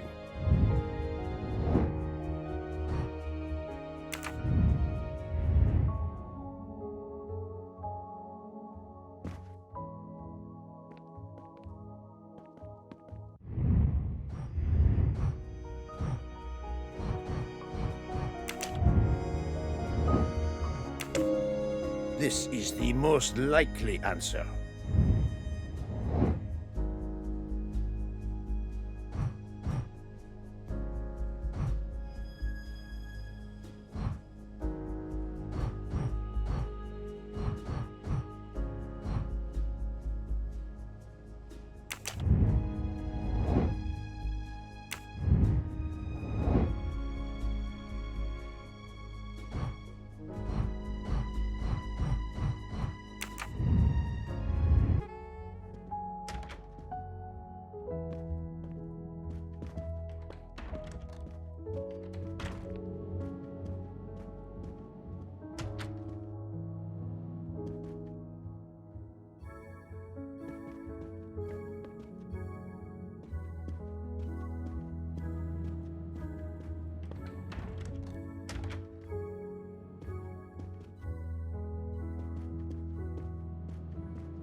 Wax to preserve the perfect symmetry of the mustache.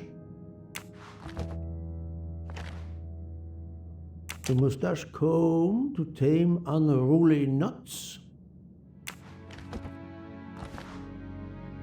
The finest of curling irons for the mustache.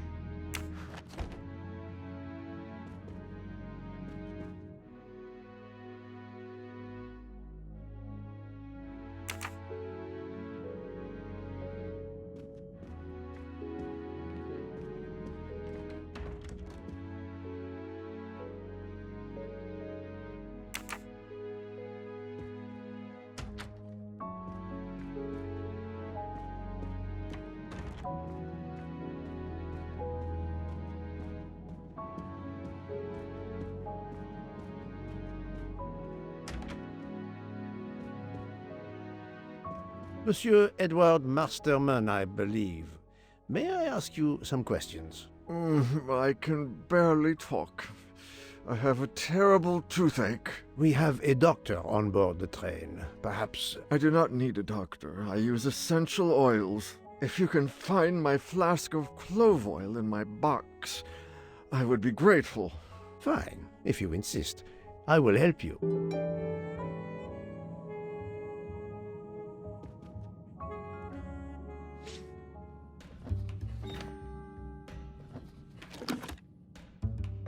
By the smell, I think that the jojoba oil spilled on the other bottles, leaving their labels illegible. I must find another way to find which one is Masterman's toothache remedy.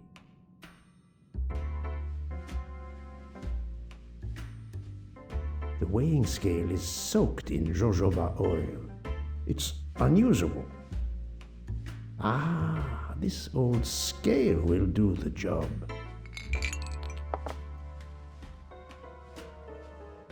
To start, I must first arrange the vials from the lightest to the heaviest.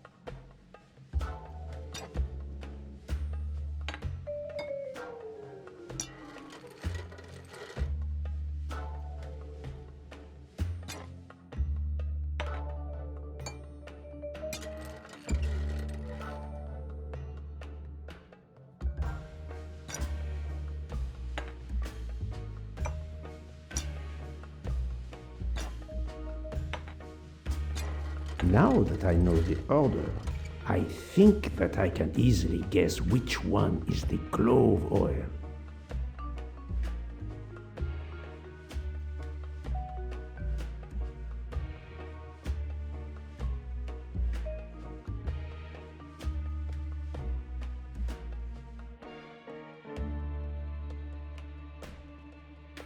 Here is Monsieur Masterman's remedy.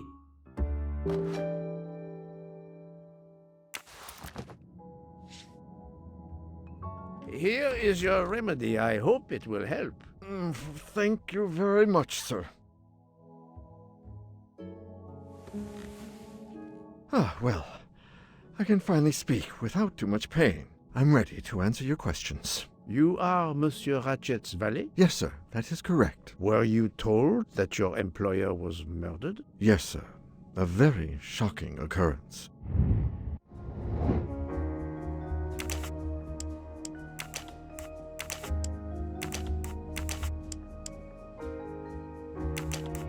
No, not good.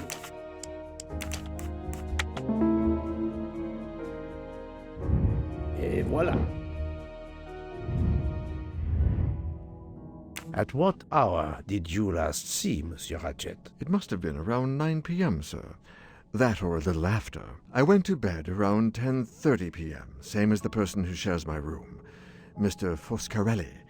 He almost immediately began snoring. What did you do then?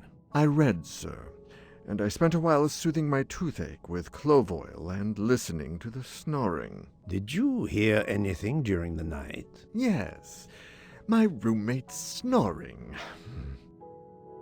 Are you a smoker? Yes, sir. I have a cigarette now and then to relax. Tell me about your employer, Monsieur Ratchet. I've been working for him for 9 months. I should not wish to speak ill of the dead, but he was not a gentleman, sir. Did you know that he had enemies? Yes, sir. I heard him discussing some threatening letters, sir, with Mr. McQueen. Did he mention these letters to you? He had been reading a letter when I came in. He asked me if I was the one who put it in his compartment. I told him that I had done no such thing, and he should report it to the police at the next station. How did he respond? He laughed, sir. You're joking. I do not joke, sir. Forgive me, I can see you do not. Was he taking sleeping pills? Always when traveling by train, sir. He said he couldn't sleep otherwise. Last night he asked me to give him 2. I did so, along with a glass of water. He dissolved them in the water. Did you see him drink the water? No, sir. I left right after I gave him the pills. Was Monsieur Ratchet a smoker? No. He finds smokers disgusting. Can you tell me again why you gave sleeping pills to Monsieur Ratchet? Yes, I gave him the pills because when he takes the train, he has trouble sleeping. The letter must have worried him. He specifically asked me to prepare the sleeping pills. I didn't see him drink the water with the pills in it.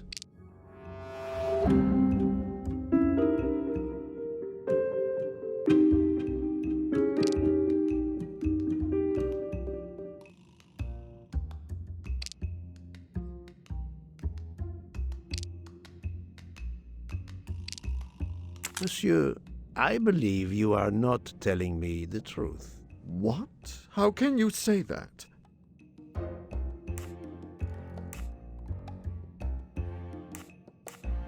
He received threatening letters. One, it seems, last night. Did you know he had a gun under his pillow? And even asked for my help to watch over him? I find it strange that he asked you for sleeping pills when he was afraid for his life and prepared to defend himself. I'm sure I don't know. Maybe to calm his nerves, maybe out of habit. It makes no sense. Wait, please.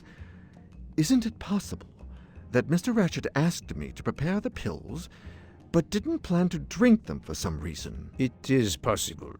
But I am a student of character, monsieur, and the Monsieur Ratchet you describe is not the man I met. If you'll excuse me, my toothache is getting worse again. I'm afraid this time you must prepare your own clove oil.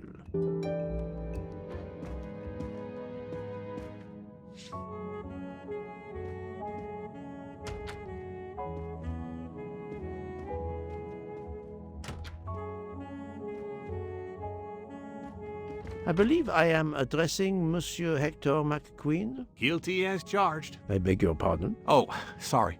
Just an expression. My father used to say it. You must have had an interesting childhood. I am Hercule Poirot. No need to be modest. You're a detective. You are Monsieur Ratchet's secretary? I am Mr. Ratchet's secretary. Just over a year. I mainly take care of translating certain texts for him. Mr. Ratchet only speaks English. Prepare yourself for a shock. Your employer, Monsieur Ratchet, is dead. So they got him after all. What do you mean? You are assuming he was murdered? I know he had enemies. What can you tell me about Monsieur Ratchet? He was American. He was an antiques dealer. I don't know much more. Mr. Ratchet never talked about himself or his life, but I think Ratchet wasn't his real name, and he left the United States to run away from something or someone. Yes? He started getting letters. Threatening letters. Do you still have them? I have one. Did you know that Monsieur Ratchet had asked for my help? Asked you? No, I didn't know. He knew he was in danger. When did you last see him? Last night around 10 o'clock, I should say. Did you like your employer, Monsieur McQueen? No, I did not. He was, I'm sure, a cruel and dangerous man. Can you tell me your movements last night? I went back to my compartment. I read a little. In Belgrade, I went out onto the platform to smoke, but it was cold. I quickly went back in. I then went to Mr. Ratchet's compartment to take some dictation for him. I left around 10 o'clock. I saw Captain Arbuthnot. We ended up chatting in my compartment. Then we went out on the platform to quickly stretch our legs at Vinkovsky. He left around 2 o'clock. Thank you. I will need to check Monsieur McQueen's story with Captain Arbuthnot. I found a diary in Monsieur Ratchet's safe. Did you know about it? I kept a business appointment book, but I know he had a personal diary as well. That looks like it. Are you a smoker? Yes, I smoke cigarettes. I've tried to quit, but no luck. Can you give me this letter, please? Of course. Here it is.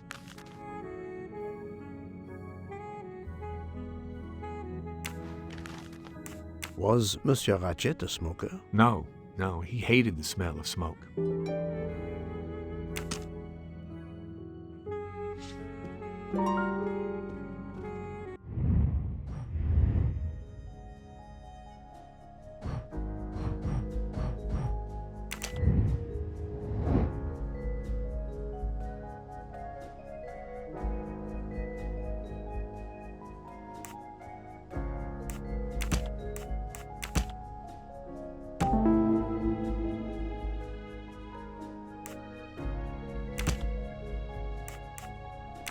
I do not think that's the right answer.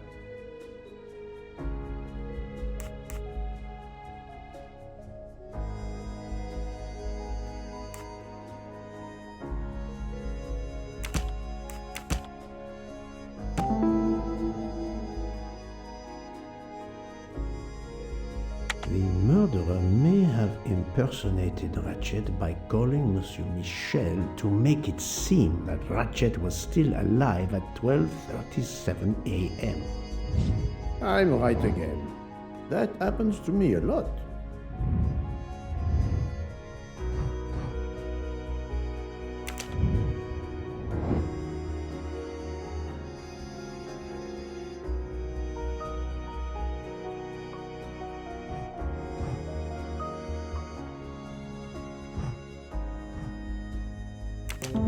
My little gray cells did not let me down.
So, my friend, have you found our killer? Not yet, but I will tell you what I have learned. Please. Our assassin could have gotten on the train at Vinkovsky disguised as a conductor, entered Ratchet's room, and killed him. Then he walked out through Madame Hubbard's connecting door, where he lost a button from his jacket. He had to wait for Monsieur Michel to be absent. He waited too long. The train had left the station. He was trapped aboard. Indeed. He had opened the window to make it look that he'd escaped that way. However, if he waited until the train stopped again due to snow, his footprints would have been found. The murderer is still among us, on the train. There's a problem with the second-class toilets. What now? All morning passengers have been complaining that the door is locked, so I went to check. I knocked, but no one answered. I didn't think I should open it without speaking to you first. You did well, Monsieur Michel. Lead the way. I use my master key.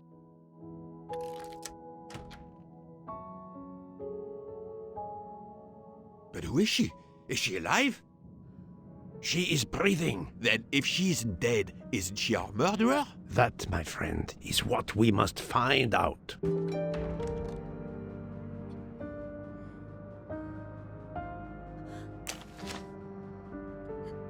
The ticket reads Joanna Locke, traveling in compartment 105. Miss, can you hear me?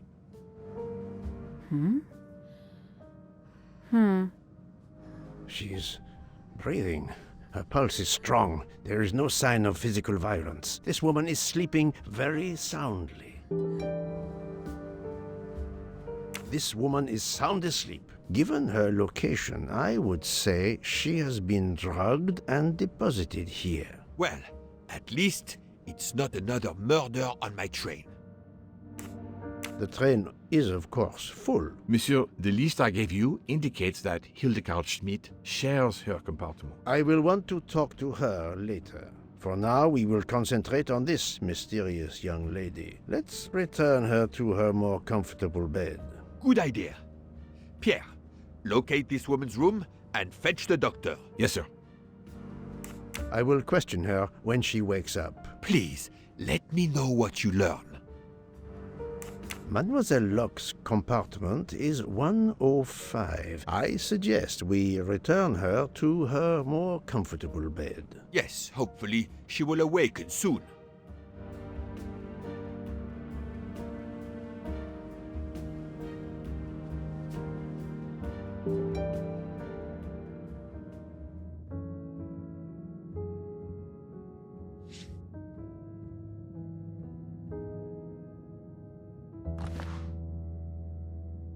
A cup of tea with white residue at the bottom.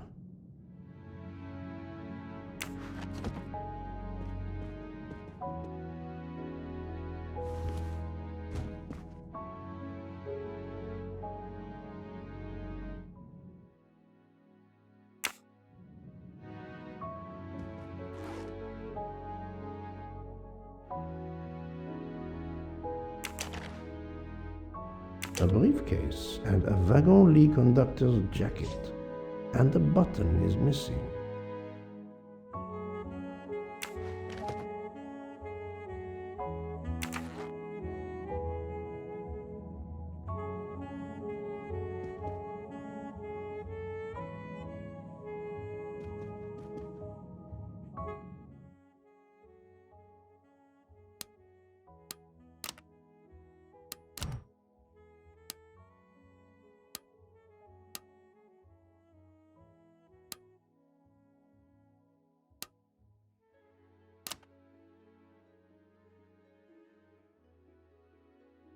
No, that's mine.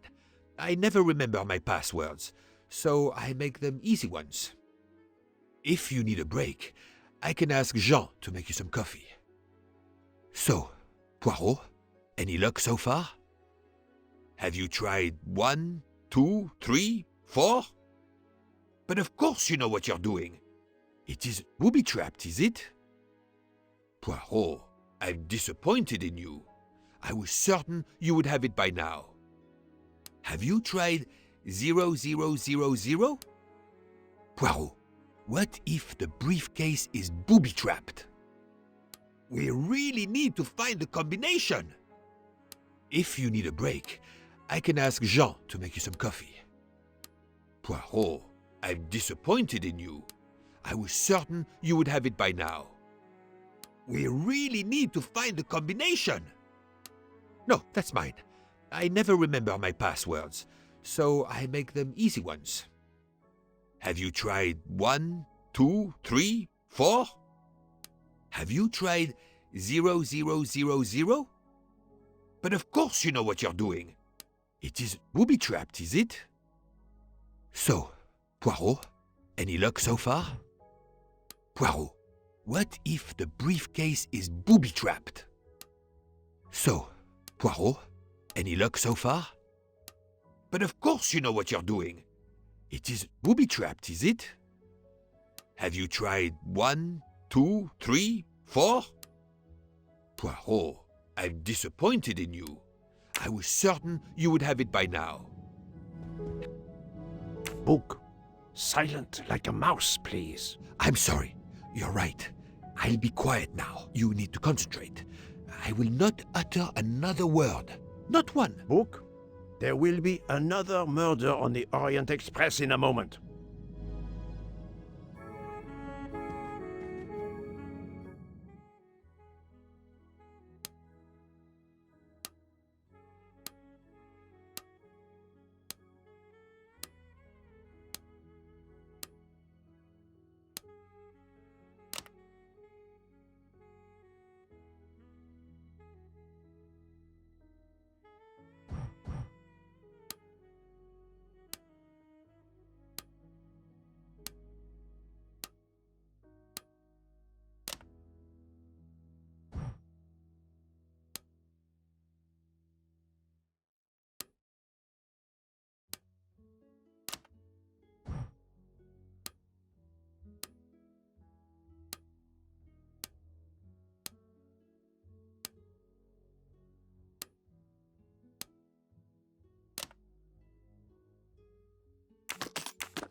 The stuffed animal is the same as in the photo found at the crime scene. What a coincidence. Mademoiselle Locke appears to have been investigating Monsieur Ratchet.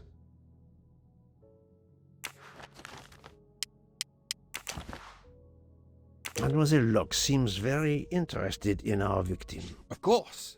She has studied her target. Possibly.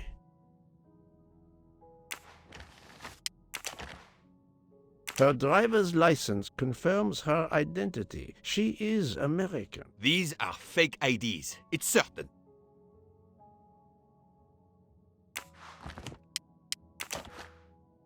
This badge says that Joanna Locke is an American detective with the Berkshire Police Department in Massachusetts. An American police officer? Oh.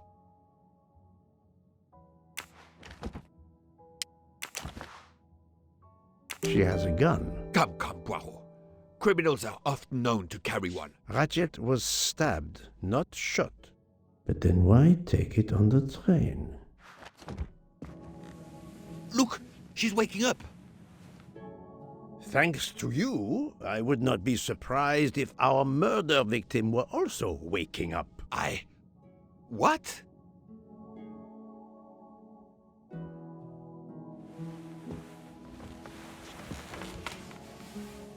Oh, my head. What's all the yelling about? Who are you? Give me a good reason why you should not be in handcuffs. I can give you a reason, Book.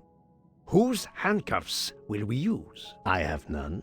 Do you? Well, You are Joanna Locke, mademoiselle? Yes, Joanna Locke. I'm a detective.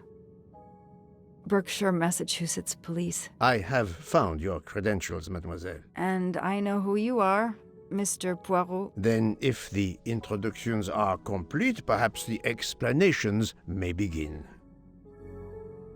I'll try. It's simple, really. I'm on the trail of a murderer.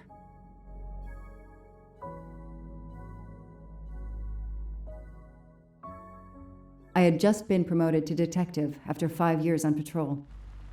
It was my first time on a major case. It had been a month since Daisy Armstrong was kidnapped. The Armstrongs were desperate for some sign of hope. I was there only for paperwork, to fill in some blanks.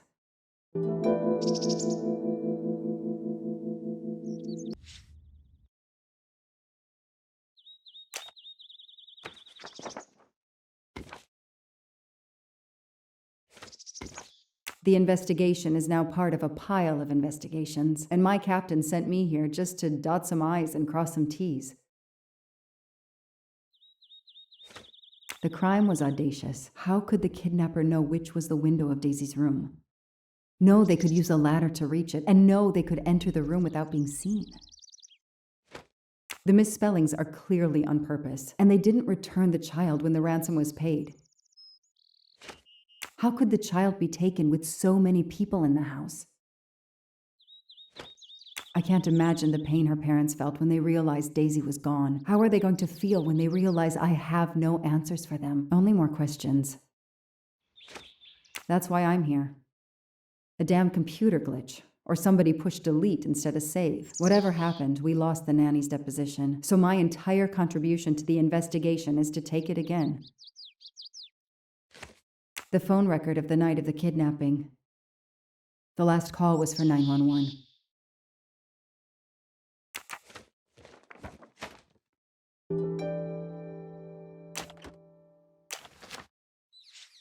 A topographical map, often more important than a road map in these mountains.